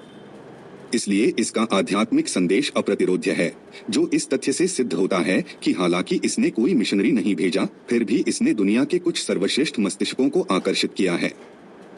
वास्तव में वे पा रहे हैं कि हिंदू धर्म शायद आध्यात्मिक रूप से जागृत लोगों के लिए एकमात्र धर्म है, हालांकि इसमें विभिन्न स्तरों और स्तरों के लोगों को आध्यात्मिक प्रगति करने में मदद करने के लिए भी पर्याप्त है। वे अपने आत्मचिंतन से यह खोज रहे हैं कि सच्ची आध्यात्मिकता का उनके पारंपरिक धर्म के ईश्वर से बहुत कम लेना देना है, जो अक्सर एक ऐसे मन द्वारा उत्पन्न एक मानसिक संरचना होती है जो हमेशा शुद्ध नहीं होता, बल्कि आत्मज्ञान आत्मा से है। आज्ञाओं अक्सर नैतिक के बजाय धार्मिक से नहीं, बल्कि आत्मा की अंतर्निहित नैतिकता, उसकी स्पष्ट अनिवार्यता से, नबियों और उद्धारकों, कभी कभी शिक्षाप्रद व्यक्तित्वों से भी नहीं के साथ, बल्कि आत्मा के सत्य रूपों की खोज के साथ। मनुष्य का सबसे बड़ा शत्रु अपर्याप्त सामाजिक परिवेश नहीं, बल्कि अपर्याप्त दर्शन, विकृत विचारधारा, अविकसित और पिछड़ी आध्यात्मिकता है। हिंदू धर्म, या यूं कहें कि हिंदू धर्म से मिलता जुलता कुछ साधकों का स्वाभाविक धर्म है। हठधर्मी धर्म थोपे हुए हैं। यूरोप और अमेरिका के कई विचारशील लोग इस बात को समझ रहे हैं और वे अपने राष्ट्रों के पुराने देवताओं और पुराने धर्मों की ओर लौट रहे हैं, जिन्हें उन्होंने ईसाई धर्म की विजय के साथ खो दिया था। और ऐसा करते हुए उन्हें हिंदू धर्म के साथ अपनी स्वाभाविक आत्मीयता का पता चलता है। वे यह भी पाते हैं कि हिंदू धर्म अभी भी उस ज्ञान को संरक्षित रखता है जिसने कभी इन खोए हुए धर्मों को जीवन दिया था, वह ज्ञान जो उन्हें और उनके देवताओं को फिर से पुनर्जीवित भी कर सकता है। मिस्र, ईरान, सीरिया और मध्य एशिया जैसे अन्य देशों में भी यही स्थिति होगी जब उन्हें आध्यात्मिक विषयों पर चर्चा करने और अपने अतीत की खोजबीन करने की न्यूनतम स्वतंत्रता मिलेगी। तब उन्हें एहसास होगा कि वे कल के लोग नहीं, बल्कि प्राचीन राष्ट्र हैं जिनकी अपनी विकसित आध्यात्मिकता थी और इस्लाम उन पर जबरदस्ती थोपा गया था। हिंदू भारत उन्हें और ऐसे अन्य देशों को अपनी आध्यात्मिक जड़ों को फिर से खोजने में मदद कर सकता है। राम स्वरूप, नई दिल्ली, विजयादशमी, 18 अक्टूबर 1991। पाकिस्तान, जन्म और उद्देश्य। पाकिस्तान का उदय मुस्लिम लीग के द्विराष्ट्र सिद्धांत से हुआ, जो विभाजन से पहले 20 वर्षों तक अपने स्थायी अध्यक्ष मोहम्मद अली जिन्ना के पर्याय के रूप में जाना जाता था, जिन्हें पाकिस्तान के मुसलमान कायदे-आजम सर्वोच्च नेता कहते थे। जिन्ना का जीवन एक विचित्र और विडंबनापूर्ण मोड़ पर पहुंच गया, जहां वे हिंदू मुस्लिम एकता के दूत थे, जैसा कि एक समय उनके प्रशंसक कांग्रेस जन उन्हें कहते थे, तथा अब वे पाकिस्तान के मुख्य प्रतिपादक, समर्थक और निर्माता बन गए हैं। एक ऐसा राज्य जो इस सिद्धांत पर आधारित था कि भारत के मुसलमानों को हिंदू शासन से स्वतंत्र एक अलग राष्ट्र, एक मातृभूमि और राज्य की आवश्यकता है।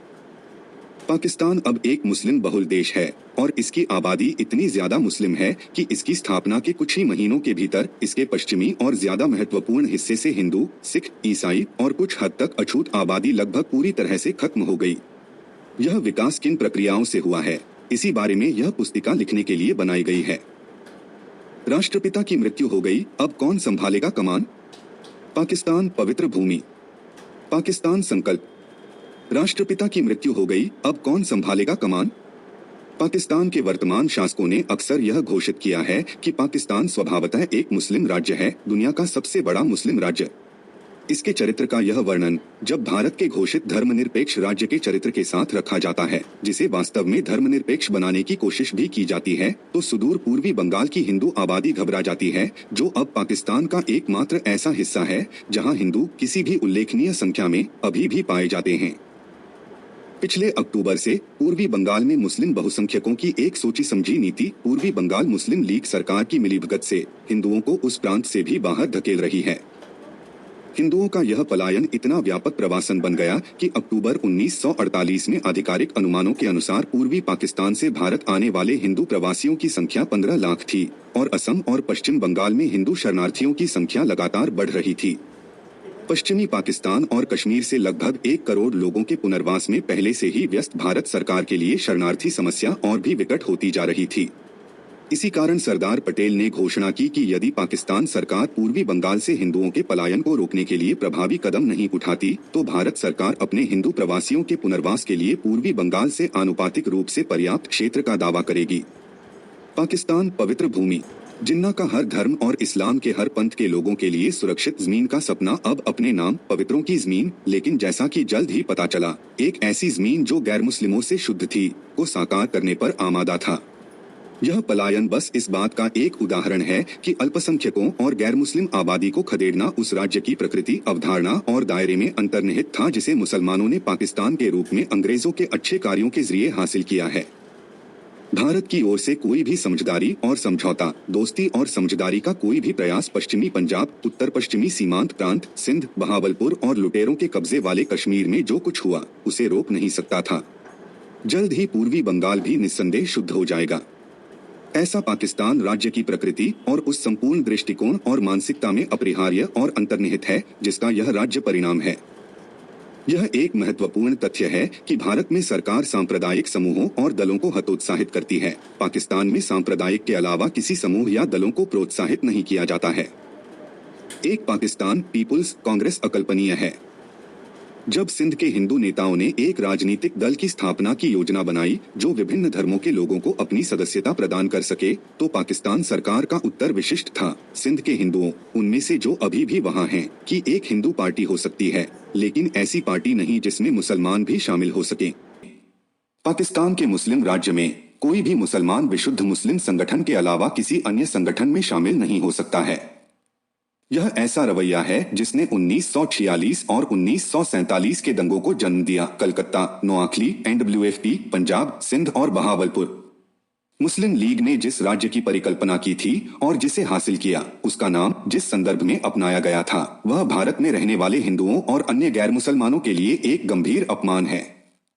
इस नाम पाकिस्तान का शाब्दिक अर्थ है पवित्र भूमि या पवित्रता। इसका स्पष्ट अर्थ है कि हिंदू और उनसे जुड़ी हर चीज धार्मिक और भौतिक रूप से अशुद्ध, अपवित्र और अपवित्र है। सांप्रदायिक रूप से उत्तेजित माहौल में मुसलमानों के बीच इस तरह के अपमानजनक नाम और अवधारणा का प्रचार करना नस्लीय और सांप्रदायिक अहंकार, दूसरों के प्रति तिरस्कार, चुनौतियों और प्रतिचुनौतियों को खुला निमंत्रण देना था। पाकिस्तान के विचार की उत्पत्ति संक्षेप में इस प्रकार है।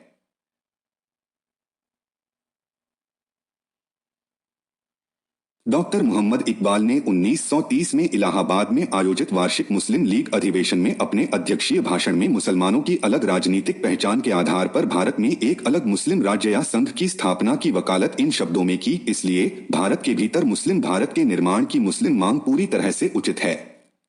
मैं पंजाब, उत्तर पश्चिम सीमा प्रांत, सिंध और बलूचिस्तान को एक राज्य में मिला हुआ देखना चाहूंगा। ब्रिटिश साम्राज्य के भीतर या ब्रिटिश साम्राज्य के बिना स्वशासन एक समेकित उत्तर पश्चिम भारतीय मुस्लिम राज्य का गठन मुझे कम से कम उत्तर पश्चिम भारत के मुसलमानों की अंतिम नियति प्रतीत होता है। यह भारतीय राजनीति के माहौल में एक अलग मुस्लिम राज्य या संघ की ओर पहला इशारा था। लेकिन इस स्तर पर बात एक अस्पष्ट आकांक्षा की थी। एक अलग राज्य की चाहत किसी के भी मन में एक ठोस कार्यक्रम के रूप में नहीं बनी थी, फिर भी यह एक खतरनाक सोच और एक विस्फोटक मानसिकता का प्रतीक थी। डॉक्टर मोहम्मद इकबाल के सिद्धांत को भारतीय मुसलमानों का तुरंत ज्यादा समर्थन नहीं मिला। इसके तुरंत बाद लंदन में हुए गोलमेज सम्मेलन में मुस्लिम प्रतिनिधियों ने केवल सुरक्षा उपायों और भारत की विभिन्न विधानसभाओं में मुसलमानों को मिलने वाली सीटों के अनुपात के बारे में ही बात की, साथ ही सिंध नामक एक नए मुस्लिम बहुल प्रांत के निर्माण की भी वकालत की। इन वर्षों में मुस्लिम लीग की आधिकारिक नीति लगभग वही रही। अलग राज्य की स्थापना के किसी भी विचार को एक आदर्शवादी, एक कवि की दृष्टि माना जाता था, लेकिन किसी भी तरह से व्यावहारिक राजनीति नहीं। लेकिन डॉक्टर मोहम्मद इकबाल अकेले मुसलमान नहीं थे जिन्होंने भारत में एक अलग मुस्लिम राज्य के बारे में सोचा। जनवरी 1933 में कैम्ब्रिज के कुछ भारतीय मुस्लिम छात्रों की ओर से चौधरी रहमत अली के नेतृत्व में अभी नहीं तो कभी नहीं शीर्षक से एक पुस्तिका प्रकाशित हुई। इस पुस्तिका में भारत के उत्तर पश्चिमी क्षेत्रों के मुसलमानों को शेष भारतीय राष्ट्र से पूरी तरह अलग करने की वकालत की गई थी। इसमें कहा गया था, भारत किसी एक देश का नाम नहीं है, न ही किसी एक राष्ट्र का घर है। वास्तव में यह अंग्रेजों द्वारा इतिहास में पहली बार बनाए गए एक राज्य का नाम है। इस पुस्तिका में मुसलमानों को भारत के अन्य लोगों से अपनी जीवन शैली में पूरी तरह से अलग दिखाया गया है और इसलिए यह स्पष्ट निष्कर्ष निकाला गया है कि उनका अपना एक अलग राज्य होना चाहिए। पुस्तिका में कहा गया है, हम आपस में भोजन नहीं करते, हम आपस में विवाह नहीं करते। हमारे राष्ट्रीय रीति रिवाज और कैलेंडर, यहाँ तक कि हमारा खानपान और पहनावा भी अलग है। इसलिए मुसलमान एक अलग राष्ट्रीय दर्जे की मान्यता की मांग करते हैं। यहाँ यह बताना जरूरी है कि ऊपर दिए गए इस अंतिम तर्क का सार 1940 से ही श्री जिन्ना से लेकर सभी मुस्लिम लीगियों द्वारा दोहराया जाता रहा है। मतभेदों और दरारों पर जोर दिया गया है और नफरत व दुश्मनी के सिद्धांत का प्रचार किया गया है। मुस्लिम अलगाववाद को बढ़ावा दिया गया है। अतीत में दूरदर्शी हिंदुओं और मुसलमानों, राजाओं, कवियों, धर्म संस्थापकों और अन्य लोगों द्वारा किए गए सभी प्रयासों को तुलनात्मक रूप से दूर और हाल के खारिज करने की कोशिश की गई है।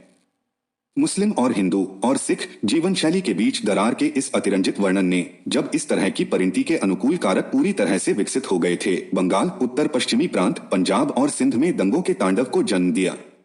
वास्तव में यह आश्चर्यजनक बात होती अगर मुस्लिम लीग इतने वर्षों से भारतीय मुसलमानों को नफरत का उपदेश देती रही, उसके बाद ये दंगे और उनके साथ हुई भयावहता और तबाही न हुई होती। पाकिस्तान शब्द जिसने भारत के मुसलमानों की कल्पना को इतनी मजबूती से जकड़ लिया और जिसने डॉक्टर मोहम्मद इकबाल जैसे विद्वानों के अस्पष्ट अस्थिर आदर्शवाद को एक ठोस उद्देश्य और कार्यक्रम से जोड़ दिया, चौधरी रहमत अली की देन है, जिनका उल्लेख ऊपर किया गया है। मुसलमानों के बीच उन्हें पाकिस्तान राष्ट्रीय आंदोलन के संस्थापक के रूप में जाना जाता है। कहा जाता है कि यह शब्द मूल पाकिस्तान उत्तर पश्चिमी क्षेत्र को बनाने के लिए बनाए गए प्रांतों के नामों के शुरुआती अक्षरों से बना है। ये प्रांत थे पंजाब, अफगानिस्तान, उत्तर पश्चिम सीमांत प्रांत, कश्मीर और बलूचिस्तान, जिनसे नाम के अंतिम अक्षर जुड़े। नाम की इस उत्पत्ति के अलावा, जो शायद बाद में सोचा गया था, यह नाम एक फारसी मिश्रित रूप है और इसमें गैर मुसलमानों के लिए एक आक्रामक, अत्यंत उद्दंड और उत्तेजक चुनौती निहित है। क्योंकि पाकिस्तान का अर्थ है पवित्र भूमि, इस मामले में मुसलमानों की भूमि। जैसा कि ऊपर बताया जा चुका है, पाकिस्तान की मूल रूप से केवल पंजाब, सिंध, कश्मीर, उत्तर पश्चिमी सीमांत प्रांत और बलूचिस्तान के उत्तर पश्चिमी क्षेत्रों को शामिल करने की कल्पना की गई थी। लेकिन बाद में मूल योजना के संशोधित संस्करण के रूप में जारी की गई इस अवधारणा में मूल रूप से इसके लिए निर्धारित क्षेत्रों के अलावा पूर्व में असम और बंगाल और दक्षिण में हैदराबाद और मालाबार को भी शामिल करने की योजना बनाई गई। उत्तर पश्चिम में मुस्लिम शक्ति के इन विशाल गढ़ों के अलावा पूर्व और दक्षिण में गैर मुस्लिम भारत को सभी रणनीतिक बिंदुओं से घेरने वाले देश भर में फैले कई छोटे, हालांकि बहुत छोटे नहीं, मुस्लिम क्षेत्र भी होने थे, एक संयुक्त प्रांत में, एक राजपूताना के मध्य में और एक बिहार में। इस प्रकार पूरे भारत के मुसलमानों को, और केवल मुस्लिम बहुल क्षेत्रों के ही नहीं, अपने स्वतंत्र देश मिलने थे, जिससे भारत कई नए मुस्लिम प्रधान राज्यों में बंट गया। इस प्रक्रिया की अवधारणा में कुछ अत्यंत दूरगामी और 1946 और 1947 के सांप्रदायिक घटनाक्रमों के आलोक में अत्यंत महत्वपूर्ण परिणाम निहित थे। रहमत अली, चाहे वे कुछ भी हों, आकर्षक, यद्यपि कुछ हद तक अहंकारोन्मादी नामों के आविष्कार में काफी निपुण रहे हैं। पाकिस्तान के अलावा वे भारत की अवधारणा को दीनिया के रूप में गढ़ने के लिए भी जिम्मेदार रहे हैं, जो एक चतुराईपूर्ण रूप से सांकेतिक विपर्य है।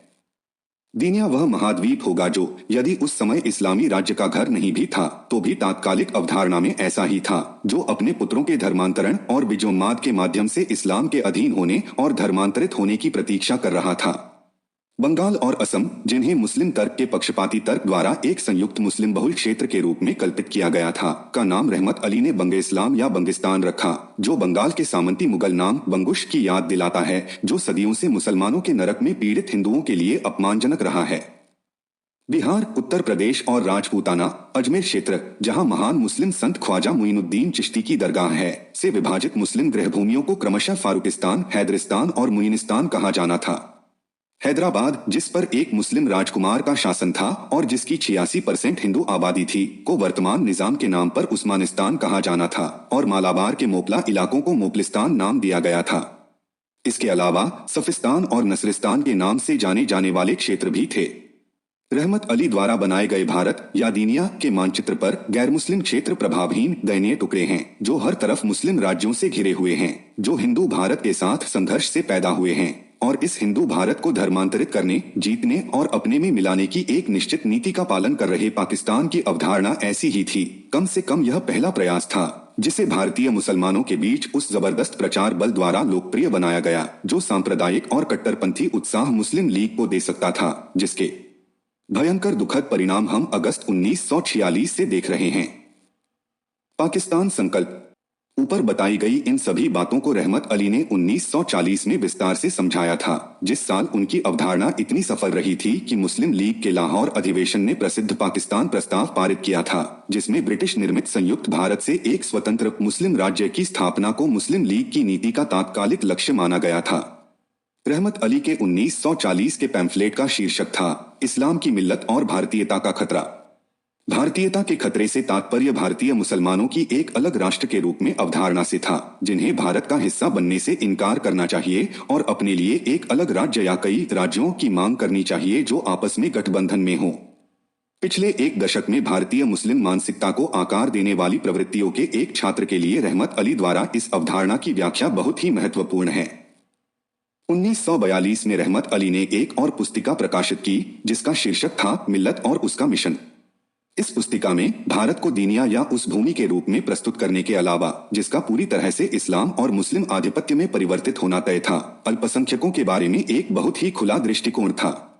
जैसा कि पाकिस्तान के कार्यक्रम के आलोचक सभी ने बताया है, पाकिस्तान और हिंदुस्तान में अल्पसंख्यकों को छोड़ दिए जाने की समस्या इन राज्यों में भविष्य की किसी भी नीति की मुख्य बाधा होगी। विशाल हिंदू, सिख और मुस्लिम अल्पसंख्यक क्रमशः पाकिस्तान और हिंदुस्तान में रह जाएंगे और उनके साथ समझौता करने के लिए कल्पनाशीलता, चातुर्य और उच्च स्तर की निष्पक्षता की आवश्यकता होगी। पाकिस्तान के मुस्लिम लीग समर्थक अल्पसंख्यकों के साथ न्यायपूर्ण व्यवहार के आश्वासनों से भरपूर रहे हैं। ये आश्वासन कभी गंभीरता से पूरे नहीं किए गए और पाकिस्तान राज्य का हिस्सा बनने वाले सभी क्षेत्रों में अत्यंत अनुचित तरीके से तोड़े गए। मुस्लिम लीग वाले इतने सालों से जो योजना बना रहे थे, वह दरअसल पाकिस्तान से अल्पसंख्यकों को खदेड़ना और इस तरह अल्पसंख्यक समस्या का समाधान करना था। अल्पसंख्यकों पर रहमत अली की ज्ञानवर्धक टिप्पणी सुनिए। रहमत अली कहते हैं, अल्पसंख्यकों के बारे में मूलभूत सत्य क्या है? याद रखें कि अतीत में अल्पसंख्यकवाद ने मिल्लत का एक बड़ा दुश्मन साबित हुआ है। वर्तमान में यह हमारे राष्ट्रीय भूमि पर भी धार्मिक, सांस्कृतिक और राजनीतिक रूप से हमें नुकसान पहुंचा रहा है और भविष्य में यह हमें दीनिया महाद्वीप और उसके अधीन क्षेत्रों में नष्ट कर देगा। इसलिए यह आदेश मिल्लत और उसका मिशन नामक पुस्तिका में दिए गए 7 आदेशों में से एक है, अल्पसंख्यकवाद से बचें, जिसका अर्थ है कि हमें अपने अल्पसंख्यकों को हिंदू भूमि पर नहीं छोड़ना चाहिए, भले ही अंग्रेज और हिंदू उन्हें तथाकथित संवैधानिक सुरक्षा उपाय प्रदान करें, क्योंकि कोई भी सुरक्षा उपाय राष्ट्रवाद का विकल्प नहीं हो सकता, जो उनका जन्मसिद्ध अधिकार है। नहीं, हमें हिंदू और या सिख अल्पसंख्यकों को अपनी भूमि पर रखना चाहिए, भले ही वे स्वयं किसी विशेष सुरक्षा उपाय के साथ या उसके बिना रहने को तैयार हों, क्योंकि वे कभी भी हमारे नहीं होंगे। वास्तव में जहां सामान्य समय में वे हमारे राष्ट्रीय पुनर्निर्माण में बाधा डालेंगे, वहीं संकट के समय वे हमें धोखा देंगे और हमारा पुनः विनाश करेंगे। यह आज्ञा का सार है। इसे इस तथ्यात्मक कथन में विस्तारित किया जा सकता है कि हमारे अल्पसंख्यकों को हिंदू भूमि पर छोड़ देना है। 35 मिलियन मुसलमानों को हिंदू आधिपत्य के अधीन छोड़ दिया जाए, जो पूरे मिल्लत का कम से कम 1/3 हिस्सा हैं, जिनके स्वतंत्रता संग्राम में इस महाद्वीप में कोई सहयोगी नहीं है। 2. ऐसे समय में मिल्लत के लिए अपने संसाधनों को देने से इनकार करना जब उसे अपने प्रत्येक बेटे और बेटियों के अधिकतम योगदान की आवश्यकता है। 3. हिंदू जाति के हित में अपना जीवन और श्रम समर्पित करना। मुझे उम्मीद है कि जो लोग यह तर्क देते हैं कि पाकिस्तान, बांग्लादेश और उस्मानिस्तान में बराबर संख्या में 3.5 करोड़ हिंदू और सिख अल्पसंख्यक मिल्लत के लिए काम करेंगे, वे इस तथ्य को नजरअंदाज कर देते हैं कि एक का काम कभी भी दूसरे के काम की भरपाई नहीं कर सकता। अल्पसंख्यकों के संपूर्ण उन्मूलन के लिए सबक और दृढ़ संकल्प को और अधिक सुदृढ़ करने के लिए रहमत अली आगे और अधिक दृढ़तापूर्वक तर्क देते हैं। हिंदुओं और या सिख अल्पसंख्यकों को हमारी भूमि पर रखना। 35 मिलियन हिंदुओं और सिखों को मुस्लिम भूमि पर रखना, जो दीनिया महाद्वीप में मिल्लत का विरोध करने वाली सेना की कुल ताकत के 1/8 से अधिक नहीं है। 2. हिंदू दीनिया यानी पाकिस्तान, बांग्लादेश और उस्मानिस्तान के बाहर रहने वाले हमारे 3.5 करोड़ भाइयों को स्थायी दास्ता की सजा देना। कारण यह है कि जब तक हम इस आदेश को स्वीकार नहीं करते, तब तक हम उन्हें भारतीयता के प्रभुत्व से मुक्त नहीं कर सकते। 5. अपने पाक साम्राज्य और तुर्की साम्राज्य के लुप्त होने से हमें जो अविस्मरणीय सबक मिला है, उसे भी भूल जाना, अर्थात उनके पतन, पराजय और पतन का एक प्रमुख कारण उनके धार्मिक, नस्लीय और राजनीतिक अल्पसंख्यकों के साथ विश्वासघात था। इस प्रकार रहमत अली ने पूरी तरह और अथक तरीके से पाकिस्तान से अल्पसंख्यकों के पूर्ण उन्मूलन की वकालत की है। यह सबक मुस्लिम लीग और आम मुसलमान के मन में कितनी गहराई से बैठा, यह कायदे-आज़म जिन्ना से लेकर भारत में मुस्लिम विचारधारा के नेताओं द्वारा अल्पसंख्यकों और जनसंख्या विनिमय के प्रश्न पर नीचे दिए गए बयानों से देखा जा सकता है। इसी सबक को पूरी तरह से आत्मसात करने के कारण पूर्वी बंगाल 1946, उत्तर पश्चिमी सीमांत प्रांत 1946 और 1947, पश्चिमी पंजाब, सिंध और उसके आसपास के इलाकों और अब पाकिस्तान के पूर्वी बंगाल प्रांत से गैर मुस्लिम आबादी को खदेड़ा जा रहा है। भारत में शांति की बहाली के लिए सुझाव मांगने वाले एक प्रश्न का उत्तर देते हुए श्री जिन्ना ने कहा, भारत के विभिन्न भागों में हुए भयानक नरसंहार को देखते हुए मेरी राय है कि केंद्रीय और प्रांतीय दोनों प्राधिकारियों को जनसंख्या के आदान प्रदान के प्रश्न पर तुरंत विचार करना चाहिए, ताकि उस क्रूर पुनरावृत्ति से बचा जा सके जिसमें छोटे अल्पसंख्यकों को भारी बहुमत द्वारा मार डाला गया था। वायसराय को, क्योंकि केवल वही ऐसा कर सकता है, ताज के प्रतिनिधि और अपने पास निहित शक्तियों वाले गवर्नर जनरल के रूप में सबसे पहले शांति और व्यवस्था बहाल करने के लिए हर संभव उपाय और साधन अपनाने चाहिए। वर्तमान परिस्थितियों में तर्क, बुद्धि और निष्पक्षता के लिए कोई जगह नहीं है। इन परिस्थितियों में बातचीत से शायद ही कोई सार्थक परिणाम निकलेंगे और दोनों पक्षों के लिए संतोषजनक समझौता हो पाएगा। यहाँ यह ध्यान देने योग्य है कि जनसंख्या विनिमय की बात पाकिस्तान या भारत से अलग होकर बनने वाले किसी भी मुस्लिम राज्य के सभी मुस्लिम समर्थकों के मन में रही है। हैदराबाद दक्कन के डॉक्टर लतीफ ने अपनी पुस्तक the Muslim problem in India में अपनी संयमित भाषा और तर्कपूर्ण ढंग से हिंदू और मुस्लिम क्षेत्र बनाने के तर्क के बावजूद जनसंख्या विनिमय की वकालत की है। इस समस्या पर वे कहते हैं, संक्रमणकालीन संविधान का एक उद्देश्य मुसलमानों और हिंदुओं के लिए निर्दिष्ट क्षेत्रों में प्रवास के लिए जमीन तैयार करना और सुगम बनाना है, ताकि उन्हें सांस्कृतिक रूप से समरूप राज्यों के रूप में विकसित किया जा सके। संक्रमण काल के दौरान प्रवास स्वैच्छिक आधार पर होना चाहिए। इसके लिए प्रत्येक क्षेत्र के लिए आवश्यक कानून पारित करने होंगे और इस स्वैच्छिक प्रवास को व्यवस्थित और विनियमित करने के लिए एक तंत्र स्थापित करना होगा। इस प्रवास के लिए स्वैच्छिक विशेषण के प्रयोग में अचेतन हास्य और विडंबना है, जिसके लिए डॉक्टर लतीफ की योजना सरकार या संबंधित सरकारों द्वारा कानून और एक उपयुक्त तंत्र के प्रावधान की परिकल्पना करती है। बेशक जब मुस्लिम लीग के लोग 15 अगस्त 1947 को वास्तव में अपनी सरकार स्थापित करने आए, तो उन्होंने गैर मुस्लिम आबादी को बिना किसी औपचारिकता के लूटपाट, हत्या, बलात्कार और आगजनी के अभियान के जरिए अपने देश से बाहर निकाल दिया। इस तरीके से वांछित आदान प्रदान किसी भी मानवीय कानून की तुलना में कहीं अधिक तेजी से और अधिक व्यापक तरीके से हुआ। वास्तव में अल्पसंख्यकों को बाहर निकालने की शुरुआत नवंबर 1946 में नोआखली से ही हो गई थी, जब पूरा उत्तरी भारत बेसहारा लोगों से भर गया था जो अपने कांपते शरीर को ढकने के लिए एक निवाला या कपड़े का एक टुकड़ा भीख मांग रहे थे। बाद में यह दिसंबर 1946 और जनवरी 1947 में उत्तर पश्चिम के हजारा जिले में हुआ। सीमांत प्रांत में जब सिखों और हिंदुओं को जान बचाकर पंजाब भागना पड़ा, और फिर मार्च 1947 अपनी भयावहता के साथ आया। अगस्त 1947 में लाखों लोगों पर अत्याचारों की बाढ़ आ गई। इस तरह मुस्लिम योजना का ऐतिहासिक रूप से अक्षरशः अनुवाद हो रहा था। अब कुछ देर के लिए रहमत अली की ओर लौटते हैं, जिनके पर्चों ने पाकिस्तान के विचार का बीज बोया, और मुस्लिम लीग की योजनाओं और मुस्लिम नेशनल गार्ड्स जैसी संस्थाओं ने जो इसके सहायक थे। रहमत अली का सपना पुराने मुस्लिम गौरव को पुनर्जीवित करना था। उनका अंतिम दृष्टिकोण एक मुस्लिम भारत या दीनिया का था, जिस पर इस्लाम अपने पारंपरिक तरीके से शासन करे। ऊपर वर्णित हिंदू भारत के बीच मुसलमानों के लिए बनाए गए क्षेत्रों को रहमत अली ने पहाड़ के नीचे कहा था। ये पहाड़ियां संभवतः मुसलमानों को पड़ोसी गैर मुस्लिम क्षेत्रों के मध्य में विस्तार की योजना बनानी थी और इन गैर मुस्लिम क्षेत्रों में अपनी पकड़ मजबूत करने के लिए एक दूसरे से जुड़ना था। पूर्वी और पश्चिमी पाकिस्तान को जोड़ने के लिए एक गलियारे का जिन्ना का अपना असफल प्रस्ताव कुछ इसी प्रकृति का था। पूरे उत्तरी भारत में फैला एक क्षेत्र हो जो भारत को 2 भागों में विभाजित करे और इस लाभप्रद स्थिति से बाकी हिस्सों के लिए योजना बनाए। संभवतः यदि हैदराबाद पाकिस्तान में शामिल होने की स्थिति में होता तो उसे समुद्र तक पहुंचने के लिए एक गलियारे की मांग की जाती। हिंदू भारत पर कब्जा करने की साजिश रचने वाली पाकिस्तान योजना की गति, चरित्र और अतिरिक्त महत्वाकांक्षी प्रकृति यही रही है। दंगे और लूटपाट को इतने विशाल और विशाल कार्य योजना में केवल मामूली अभ्यास ही माना जाएगा।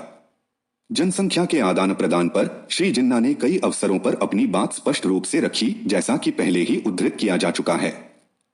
उनके विचार रहमत अली जैसे किसी आदर्शवादी या डॉक्टर लतीफ जैसे बुद्धिजीवी के नहीं, बल्कि भारत की सबसे शक्तिशाली मुस्लिम पार्टी के नेता के थे, जिनके शब्दों का मुस्लिम जनता पर गहरा प्रभाव पड़ता और जो उनके दृष्टिकोण और प्रतिक्रियाओं को आकार देने में प्रभावी होते।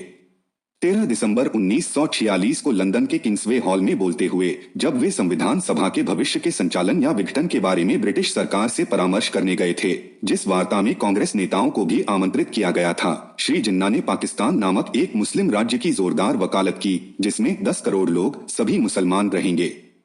इसका निहितार्थ बहुत स्पष्ट है। मुस्लिम लीग की योजना के अनुसार भारत की मुस्लिम आबादी को पाकिस्तान में केंद्रित किया जाना था और एक आवश्यक परिणाम के रूप में गैर मुसलमानों को वहां से खदेड़ दिया जाना था।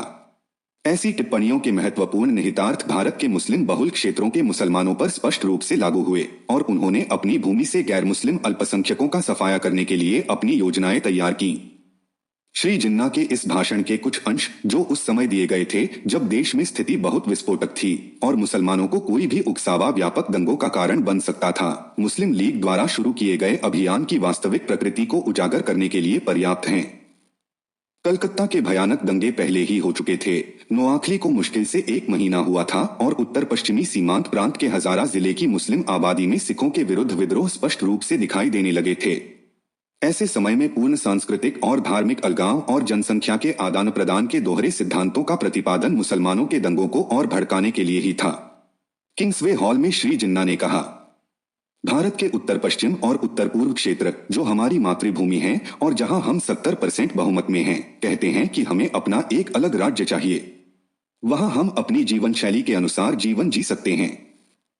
हिंदुओं और मुसलमानों के बीच मतभेद इतने बुनियादी हैं कि जीवन में ऐसी कोई बात नहीं है जिस पर हम सहमत हों। इतिहास के किसी भी छात्र को यह अच्छी तरह पता है कि हमारे नायक, हमारी संस्कृति, हमारी भाषा, हमारा संगीत, हमारी वास्तुकला, हमारा न्यायशास्त्र, हमारा सामाजिक जीवन बिल्कुल अलग और विशिष्ट हैं। हमें बताया जाता है कि तथाकथित एक भारत अंग्रेजों द्वारा बनाया गया है। यह तलवार के बल पर बनाया गया था। इसे उसी रूप में रखा जा सकता है जैसा इसे रखा गया है। किसी के द्वारा यह कहे जाने पर कि भारत एक है और इसलिए इसे एक क्यों नहीं रहना चाहिए, गुमराह न हो। हम क्या चाहते हैं? मैं आपको बताता हूं, पाकिस्तान। पाकिस्तान यह मानता है कि हिंदुस्तान भी एक स्वतंत्र राज्य होना चाहिए। हिंदुओं को क्या नुकसान होगा? नक्शा देखो। उनके पास भारत का 3/4 हिस्सा होगा। उनके पास सबसे अच्छे हिस्से होंगे।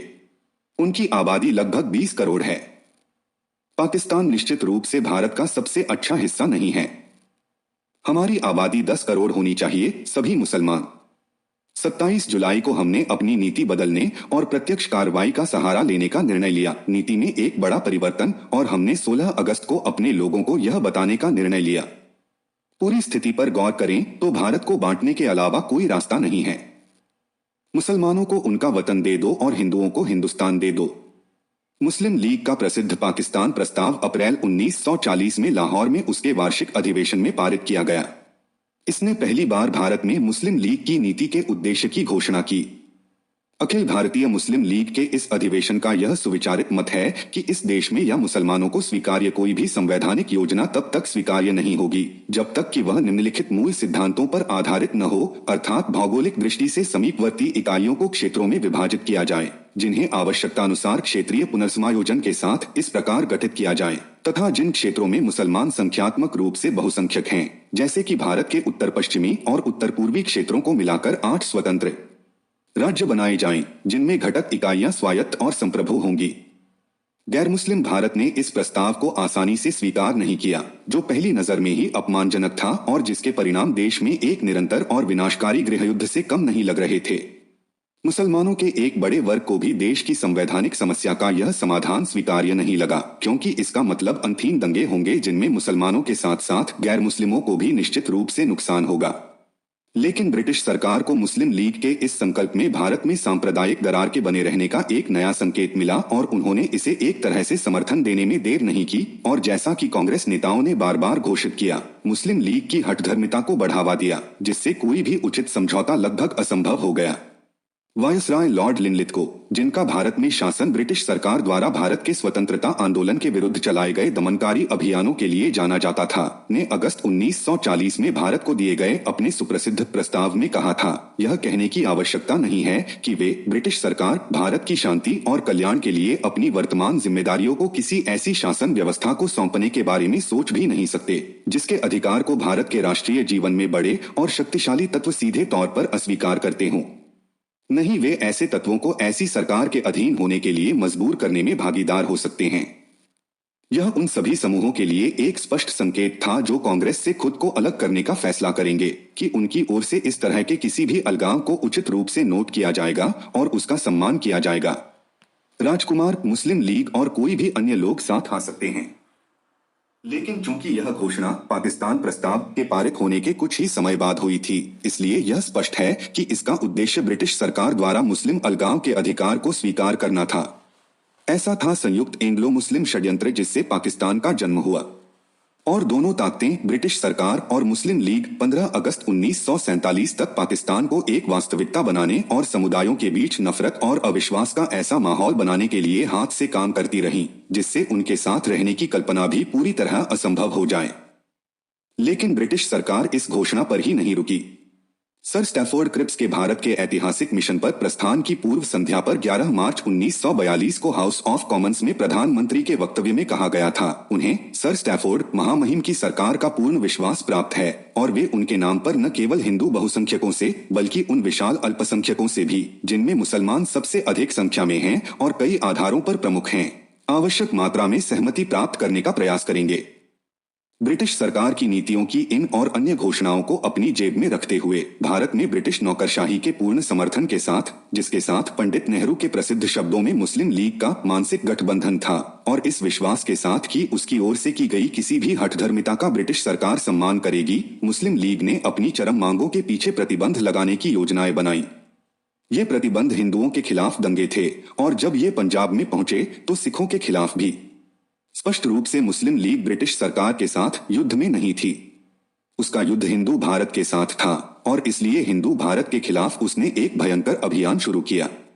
जब तक युद्ध चलता रहा, ब्रिटिश सरकार को भारत के अंदर बड़े पैमाने पर दंगे या संघर्ष कराना उचित नहीं लगा, क्योंकि इसका मतलब युद्ध प्रयास में बाधा डालना होता। लेकिन इस दौरान पाकिस्तान के लिए प्रचार अभियान पूरे जोर शोर से जारी रहा। जब कांग्रेस ने 1942 का आंदोलन शुरू किया तो श्री जिन्ना ने कांग्रेस के खिलाफ अपमानजनक भाषण दिए और मुसलमानों से इस आंदोलन का विरोध करने का आह्वान किया। इस पूरे संघर्ष के दौरान मुस्लिम लीग के प्रेस ने ब्रिटिश शासन के खिलाफ कांग्रेस के लड़ाकों को गुंडा जैसे शब्दों से संबोधित किया। यहां तक कि ब्रिटिश प्रेस ने भी कांग्रेस के नेताओं और कार्यकर्ताओं के खिलाफ मुसलमानों से ज्यादा कठोर बातें नहीं कहीं। पाकिस्तान की मुस्लिम मांग के मनोवैज्ञानिक, राजनीतिक और ऐतिहासिक कारणों के बारे में काफी कुछ लिखा जा चुका है। उन मुद्दों को छोड़कर जो विवादास्पद हो सकते हैं और केवल व्यक्तिगत प्रतिक्रियाओं को प्रतिबिंबित कर सकते हैं, 2-3 बातें बिल्कुल स्पष्ट प्रतीत होती हैं कि इस मांग को संभव बनाने वाले कारक क्या थे। एक तो यह कि भारत में सत्ता छोड़ने की स्थिति में ब्रिटिश सरकार की स्पष्ट आवश्यकता थी, जिसे वे अच्छी तरह जानते थे और जिसे ज्यादा देर तक टाला नहीं जा सकता था कि वे अपने पीछे एक चेतावनी भरा और विभाजित भारत छोड़ जाएं। दूसरी बात यह थी कि श्री जिन्ना का विशिष्ट रूप से अहंकारी और आत्ममुग्ध स्वभाव था, जिसके कारण वे कांग्रेस के भीतर उन महान हस्तियों से, जिनमें से कई उनके समकक्ष थे, निरंतर संघर्षरत रहते थे और इसलिए उन्हें उनके साथ एक टीम के रूप में काम करना पड़ता था, न कि उन पर हुक्म चलाना पड़ता था, जैसा कि वे मुस्लिम लीग के भीतर, जो अधिकांशतः औसत दर्जे के लोगों से बनी थी, निस्संदेह कर सकते थे। इसके अतिरिक्त मुसलमानों का सामान्य स्वभाव और व्यवहार भी था, विशेष रूप से बंगाल और पंजाब जैसे महत्वपूर्ण मुस्लिम बहुल प्रांतों में, जहां मुस्लिम प्रभुत्व वाले मंत्रालय, जो शुरू में मुस्लिम लीग नहीं थे लेकिन 1940 में मुस्लिम लीग बन गए, हिंदुओं पर शासन कर रहे थे और बाद के प्रांतों में हिंदुओं और सिखों पर अत्यंत भेदभावपूर्ण तरीके से शासन कर रहे थे, जो सिखों के लिए अत्यंत उत्तेजक था। इन दोनों प्रांतों में, जिनमें से पंजाब को श्री जिन्ना ने पाकिस्तान की आधारशिला कहा था और जो कुल मिलाकर पाकिस्तान के अधिकांश भूभाग और लगभग 80% जनसंख्या का निर्माण करते थे, कुछ समय से गैर मुसलमानों को पूरी तरह से कुचलने की नीति चल रही थी।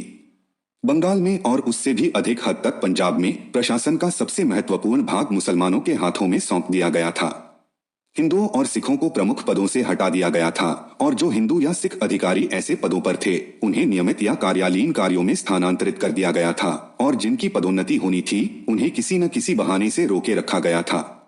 जहां भी किसी जिला मजिस्ट्रेट या अन्य वरिष्ठ प्रशासनिक अधिकारी ने निष्पक्षता दिखाई और अपने क्षेत्र के आक्रामक मुस्लिम तत्वों को दबाने का साहस किया, वहां मुस्लिम मंत्रियों का क्रोध अनिवार्य रूप से उस पर टूट पड़ा और वह जल्द ही खुद को सचिवालय के बियाबान में या ऐसे काम में झोंक पाया जो उसे मंत्रालय के किसी मुस्लिम चहेते के नियंत्रण में पूरी तरह से नपुंसक बना देता।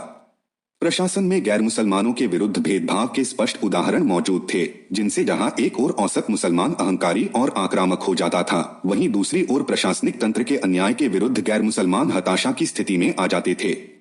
उस समय पंजाब के हिंदुओं और सिखों तथा बंगाल के हिंदुओं में यह खुले तौर पर राय थी कि इन दोनों प्रांतों में मुसलमानों के पास पाकिस्तान तो पहले से ही मौजूद था, हालांकि नाम मात्र का नहीं।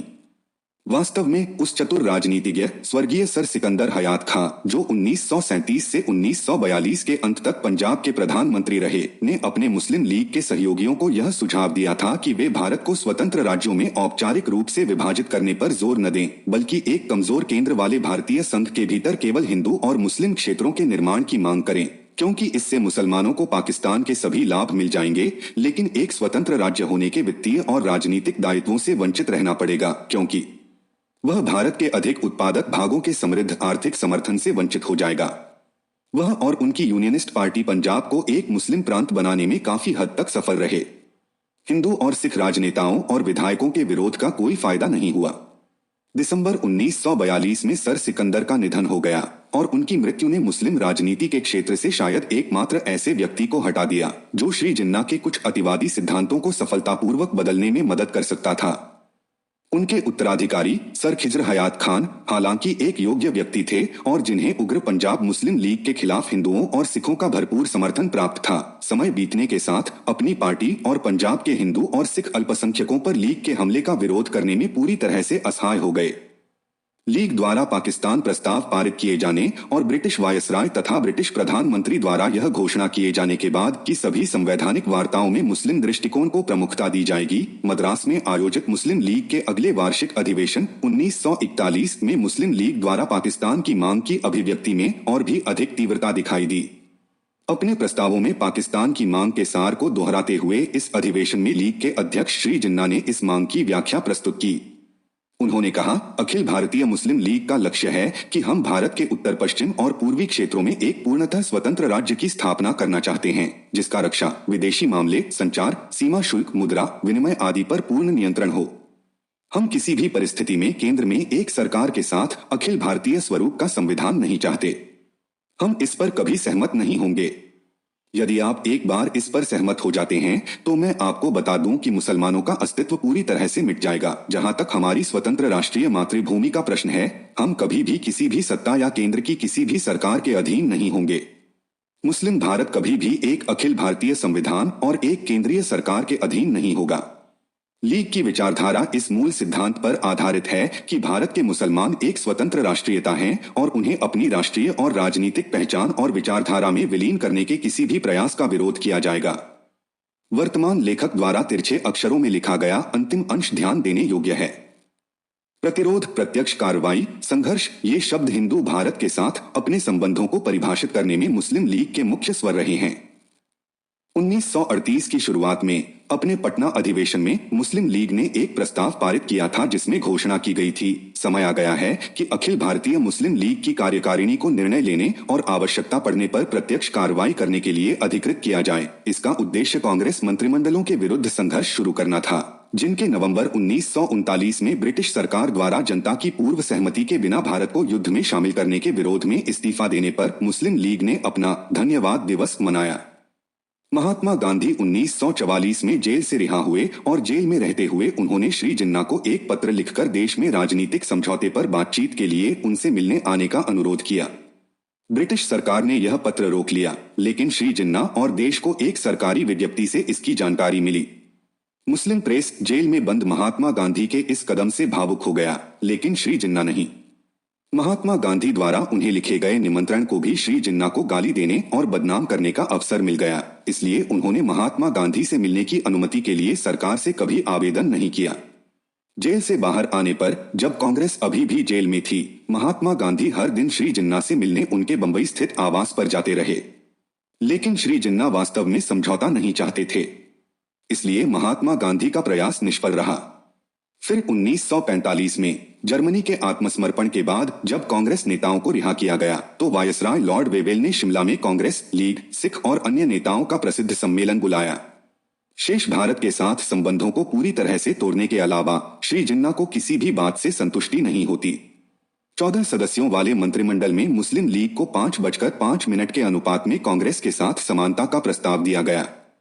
यह एक अंतरिम उपाय था, स्थायी समझौता थोड़ी देर बाद होना था, लेकिन श्री जिन्ना को यह मंजूर नहीं था।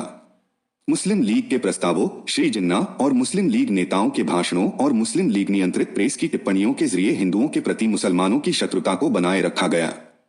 जिस समय मुस्लिम लीग हिंदू भारत के विरुद्ध, जैसा कि 1946 और 1947 में घटित घटनाओं से स्पष्ट है, एक बड़े पैमाने पर संघर्ष की तैयारी कर रही थी और पंजाब में अनिवार्य रूप से सिखों और हिंदुओं के विरुद्ध मुस्लिम लीग अपनी एक निजी सेना तैयार कर रही थी, जिसे युद्ध, छुरा घोंपने और हमलों का प्रशिक्षण दिया जा रहा था। हथियार इकट्ठा किए जा रहे थे और भारतीय सेना के विमुक्त मुस्लिम कर्मियों को लीग की सेना में स्वतंत्र रूप से भर्ती किया जा रहा था। लगभग 1938 में शुरू हुई यह सेना लगातार विस्तारित होती रही और बेहतर ढंग से सुसज्जित होती गई। इसके दो प्रसिद्ध संगठन थे। एक था मुस्लिम लीग वॉलंटियर कोर, जो कांग्रेस सेवादल के समानांतर था, लेकिन कांग्रेसी संगठन और इस लीगी संगठन में बहुत अंतर था। कांग्रेस ने अहिंसा के अपने सिद्धांत को अपनाया और उसका पालन किया। कांग्रेसी स्वयंसेवकों को गंभीर से गंभीर उकसावे पर भी शारीरिक बल से जवाबी कार्रवाई करने से मना किया गया था। उन्हें भीड़ को नियंत्रित करना था, धरना प्रदर्शन, सरकार विरोधी जुलूस आयोजित करने थे, विरोध हड़तालों की व्यवस्था करनी थी, लेकिन लड़ने का कोई तरीका नहीं था। लेकिन मुस्लिम लीग का सिद्धांत अहिंसक नहीं था। मुस्लिम आबादी वाले हर शहर में मुस्लिम निवासियों का एक बड़ा हिस्सा था, जिन्हें केवल आवारा माना जा सकता था और जो अक्सर पुलिस बल के कुछ लोगों की मिलीभगत से अपराध पर निर्भर रहते थे। ऐसे सिद्धांतहीन तत्व मुस्लिम लीग के स्वयंसेवी दल के लिए भर्ती का पसंदीदा आधार थे। किसी राजनीतिक संगठन का बैज और वर्दी पहने कोई भी गुंडा जो दिन रात दूसरे समुदायों के खिलाफ नफरत का प्रचार करता रहता हो, एक सुव्यवस्थित समूह में दुर्जय हो सकता था, जो उसका समर्थन कर सकता था और उसे गुप्त और हिंसक कार्रवाई में निर्देशित कर सकता था। इससे भी अधिक महत्वपूर्ण और खतरनाक था मुस्लिम नेशनल गार्ड्स, जो अब पाकिस्तान नेशनल गार्ड्स में परिवर्तित हो चुका है। मुस्लिम नेशनल गार्ड्स की मुस्लिम लीग के प्रति कोई औपचारिक निष्ठा नहीं थी, हालांकि इसका झंडा मुस्लिम लीग जैसा ही था। यह सर्वविदित है कि नेशनल गार्ड्स मुस्लिम लीग की गुप्त शाखा थी। इसकी सदस्यता गुप्त थी और इसके अपने केंद्र और मुख्यालय थे, जहां इसके सदस्यों को सैन्य प्रशिक्षण और दंगों के समय उन्हें प्रभावी बनाने के लिए लाठी, भाला और चाकू चलाने जैसे निर्देश दिए जाते थे। मुस्लिम नेशनल गार्ड्स के यूनिट कमांडर को सालार के नाम से जाना जाता था, जिसके ऊपर उच्च अधिकारी होते थे, लेकिन सभी गुप्त रूप से और स्पष्ट निर्देशों के साथ काम करते थे, जो उन्हें निहत्थे गैर मुस्लिम आबादी के खिलाफ दंगा करने में सक्षम बनाते थे। जब जनवरी 1947 में पंजाब पुलिस ने मुस्लिम नेशनल गार्ड्स के लाहौर कार्यालय पर छापा मारा, तो वहां से स्टील के हेलमेट और बैज सहित भारी मात्रा में सैन्य उपकरण बरामद हुए। नेशनल गार्ड्स के पास अपनी जीपें और ट्रक थे, जो उन्हें हिंदू और सिख बस्तियों पर हमला करने, अकेले राहगीरों पर छुरा घोंपने और लूट का माल ले जाने में तेजी से मदद करते थे। मुस्लिम नेशनल गार्ड्स जिन चीजों को बहुमूल्य मानते थे और जिन्हें वे जमा करते थे, उनमें से एक था पेट्रोल, जिसका इस्तेमाल न केवल परिवहन में ईंधन के रूप में, बल्कि बड़े पैमाने पर और विनाशकारी आगजनी के एक बेहतरीन साधन के रूप में भी किया जाता था। पंजाब और उससे पहले बंगाल के मुसलमानों ने इसका बहुत ही कुशलता से इस्तेमाल किया और दोनों प्रांतों के सैकड़ों शहर और गांव जला दिए गए, जो इस बात का दुखद प्रमाण है कि मुस्लिम लीग ने हिंदुओं और सिखों के खिलाफ युद्ध की कितनी गहन तैयारी की थी। मुस्लिम नेशनल गार्ड्स की नियमित रूप से युद्ध और आक्रमण के करतबों की परीक्षाएं ली जाती थीं। अंक दिए जाते थे और प्रमाण पत्र प्रदान किए जाते थे। साथ ही जालंधर से प्राप्त एक ऐसे ही प्रमाण पत्र की प्रतिलिपि भी प्रस्तुत की गई थी, जिस पर दिनांक पीछे लिखा है, यहाँ चित्र में नहीं दिखाया गया है, 3.11.464 अंकित है। यह पंजाब और अन्य स्थानों पर गार्ड्स के विभिन्न केंद्रों और मुख्यालयों द्वारा प्रदान किए गए ऐसे हजारों प्रमाण पत्रों में से एक है। इस प्रकार मुसलमानों के पास अपने कार्यक्रम और नीति को समर्थन देने के लिए एक व्यापक और सुप्रशिक्षित अर्धसैन्य संगठन था। मुस्लिम नेशनल गार्ड्स का उदय इतना भयावह था कि पंजाब सरकार ने इस घटनाक्रम पर गंभीरता से ध्यान दिया, जो प्रांत की शांति के लिए बेहद खतरनाक साबित हुआ। लेकिन सरकार की पूरी मशीनरी मुस्लिम समर्थक होने के कारण मुस्लिम नेशनल गार्ड्स के बारे में कोई गंभीर कदम नहीं उठाया गया। अप्रैल 1947 में पंजाब सरकार के मुख्य सचिव श्री अख्तर हुसैन ने पंजाब के राज्यपाल को रिपोर्ट दी। प्रांतीय सालार मुस्लिम लीग के राष्ट्रीय गार्ड्स की भर्ती और पुनर्गठन की आवश्यकता पर ध्यान दे रहा है। 5630 गार्ड्स की संख्या में वृद्धि दर्ज की गई है और पश्चिमी तथा उत्तर पश्चिमी पंजाब में गतिविधियों में तेजी देखी गई है। पूर्वी पंजाब में सक्रिय प्रशिक्षण मुख्यतः शिमला, अंबाला छावनी और पानीपत तक सीमित रहा है, जहां गार्ड्स गुप्त रूप से लाठी युद्ध का अभ्यास कर रहे हैं, और मध्य पंजाब तथा जालंधर जिले में, जहां खाकसारों ने अपना प्रशिक्षण प्राप्त किया है। खुली गतिविधियां राहत निधि एकत्र करने तक सीमित रही हैं और रावलपिंडी क्षेत्र में मुसलमानों को लूटी गई संपत्ति को नष्ट करने और हाल के दंगों के संबंध में गवाही देने से परहेज करने की चेतावनी देने तक सीमित रही हैं। एक पखवाड़े बाद मुख्य सचिव की रिपोर्ट में कहा गया है। इस बात के संकेत पहले से ही मिल रहे हैं कि गार्ड्स का इस्तेमाल गुप्त संदेशवाहकों के रूप में किया जा रहा है और उनकी सामान्य गतिविधियां कम उजागर हो रही हैं और कुछ जगहों पर वे समुदाय को हथियारबंद करने में सक्रिय हैं। 5. यह बताया गया है कि केंद्र से वित्तीय सहायता का वादा किया गया है, खासकर पश्चिमी जिलों के लिए जो पूरे प्रांत के लिए भर्ती केंद्र के रूप में काम करेंगे।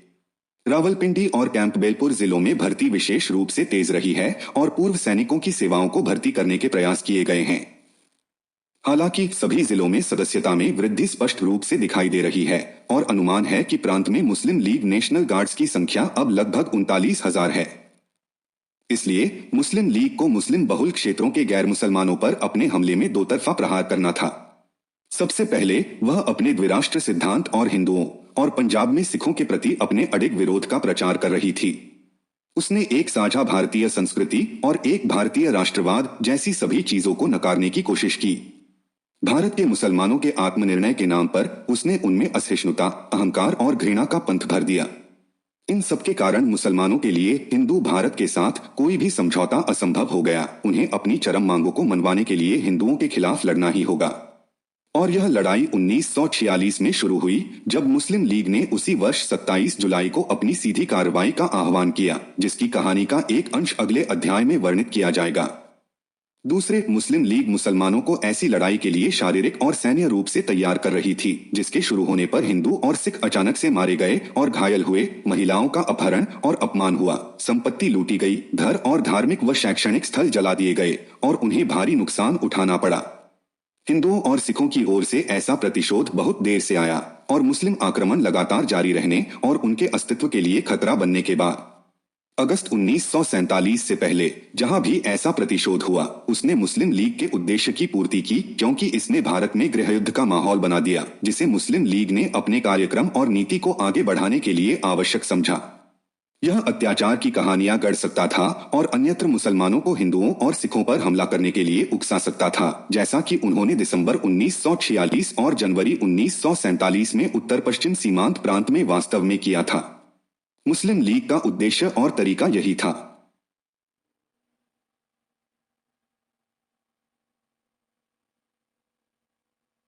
कैबिनेट मिशन और मुस्लिम लीग डायरेक्ट एक्शन। वर्ष 1945 के अंतिम महीनों और 1946 के आरंभ में मुस्लिम जनता का गुस्सा मुस्लिम लीग की आधिकारिक घोषणाओं, उसके नेताओं के भाषणों और लीग समर्थक प्रेस के अनर्गल लेखों से उत्पन्न घृणा के प्रचार से भड़का रहा। पंजाब और बंगाल में हर जगह मुसलमान अल्पसंख्यकों को अपनी भावी प्रजा मानने लगे थे। मुसलमानों द्वारा गैर मुसलमानों के विरुद्ध भड़काऊ कार्य अक्सर होने लगे थे। इस समय तक पुलिस और अधिकारी हिंदुओं और सिखों के विरुद्ध मुस्लिम लीग के विषैले प्रचार से इतने भर चुके थे कि किसी हिंदू या सिख के लिए किसी मुस्लिम पुलिसकर्मी या नागरिक को निष्पक्ष रवैया अपनाते हुए ढूंढना आसान नहीं था, जहां मुस्लिम और गैर मुसलमान के बीच संघर्ष हो। पुलिस का यह रवैया एक बड़ी कठिनाई थी, खासकर इसलिए क्योंकि उदाहरण के लिए पंजाब में 70% से अधिक पुलिस बल मुसलमानों से बना था। लोगों के दैनिक जीवन में पुलिस उन्हें खुश या दुखी करने के लिए बहुत कुछ कर सकती थी। पुलिस और अधिकारी वर्ग ने मुस्लिम लीग के साथ पूरी तरह से पक्षपात किया था। यह बात लगातार 3 घटनाओं से स्पष्ट हो गई। 1946 के आरंभ में पंजाब में प्रांतीय विधानसभा के चुनाव, जनवरी-फरवरी 1947 में खिज्र मंत्रालय के विरुद्ध मुस्लिम लीग का आंदोलन तथा पंजाब में दंगे जो मार्च 1947 के आरंभ में शुरू हुए और जनवरी 1948 तक पाकिस्तान में जारी रहे तथा इस महीने तक शेष बचे हिंदू और सिख लोगों के विरुद्ध बड़े पैमाने पर जघन्य क्रूरता की घटनाएं सामने आती रहीं। पंजाब में 1946 के चुनावों ने मुस्लिम लीग को पंजाब में अपनी ताकत आजमाने का पहला मौका दिया। पाकिस्तान की आधारशिला कहे जाने वाला पंजाब एकमात्र ऐसा प्रांत था जहां मुस्लिम लीग अपनी सरकार नहीं बना पाई थी। ऐसा नहीं था कि इस प्रांत में मुसलमानों के पास कार्यरत पाकिस्तान जैसी कोई चीज नहीं थी, लेकिन यह पर्याप्त नहीं था। श्री जिन्ना के पाकिस्तान के ढांचे को पूरा करने के लिए पंजाब को नाम के साथ साथ कार्य में भी मुस्लिम लीग के अधीन होना पड़ा। इस उद्देश्य के लिए यह आवश्यक था कि लीग पंजाब में भारी संख्या में मुस्लिम सीटें जीतें। पंजाब में केवल मुस्लिम सीटों का बहुमत पर्याप्त नहीं था, क्योंकि इसकी 175 सीटों में से लगभग 87 गैर मुस्लिम थीं, क्योंकि विश्वविद्यालय, श्रम, वाणिज्य और जमींदार जैसे कुछ विशेष निर्वाचन क्षेत्र गैर मुस्लिमों के पास गए थे। इसलिए लीग को सभी या लगभग सभी मुस्लिम सीटें जीतनी होंगी, जिसके लिए उसे यूनियनिस्ट पार्टी को हराना होगा, जिसके नेता सर सिकंदर हयात खान के बाद पंजाब के प्रधानमंत्री सर खिजर हयात खान थे। यूनियनिस्ट नेता मुस्लिम लीग के तरीकों से घृणा करते थे और देश के विभाजन के रास्ते को मुसलमानों के लिए हानिकारक मानते थे, इसलिए लीग को टक्कर देने पर आमादा थे। इसलिए मुकाबला बेहद कड़ा होने की उम्मीद थी, जैसा कि वास्तव में हुआ। मुस्लिम लीग ने पाकिस्तान के कार्यक्रम पर लड़ाई लड़ी, जिसे उसने मुस्लिम जनता के सामने रखा था। यूनियनिस्ट मुसलमानों ने मुस्लिम जनता के प्रति पाकिस्तान के आकर्षण की प्रबलता को समझते हुए पाकिस्तान का विरोध नहीं किया, लेकिन उन्होंने मुस्लिम दृष्टिकोण से लीग वालों की तुलना में शायद अधिक समझदारी से तर्क दिया कि एक अलग पाकिस्तान राज्य के लिए दबाव डालने का मतलब अनिवार्य रूप से पंजाब से हिंदू और सिख क्षेत्रों को अलग करना होगा, और यह स्वयं मुसलमानों के आर्थिक हितों के लिए हानिकारक होगा। लेकिन पाकिस्तान का जहर मुस्लिम मन में इतनी गहराई से समा गया था कि यूनियनिस्ट हर जगह एक संकीर्ण रक्षात्मक लड़ाई लड़ रहे थे। ऐसा लग रहा था कि इस समय तक मुसलमान पूरी तरह से मुस्लिम लीग पर हावी हो चुके थे। अधिकारियों और पुलिस ने हर जगह मतदाताओं को डराने धमकाने और खुशामद करने के अपने पारंपरिक तरीकों से मुस्लिम लीग के उम्मीदवारों की मदद की। सबसे ज्यादा हिंसक और अपमानजनक गालियां संघवादियों के खिलाफ इस्तेमाल की गईं। चूंकि मुस्लिम लीग का मुद्दा पाकिस्तान था, इसलिए स्वाभाविक रूप से कांग्रेस और सिखों को भी व्यापक और हिंसक गालियां झेलनी पड़ी। पंजाब में तनाव, नफरत और सांप्रदायिक रूप से उत्तेजित माहौल पैदा हो गया। लीग ने पंजाब विधानसभा में 76 सीटें जीती। उन्होंने 78 सीटें होने का दावा किया। निस्संदेह वे विधानमंडल में सबसे बड़ी पार्टी थीं। उन्हें मुस्लिम यूनियनिस्टों, कुछ भारतीय ईसाइयों, एंग्लो इंडियन और यूरोपीय लोगों में से कुछ को अपने पाले में लाकर मंत्रिमंडल बनाने की उम्मीद थी। 175 सदस्यों वाली विधानसभा में 88 सीटें किसी भी पार्टी को कार्यकारी बहुमत देती।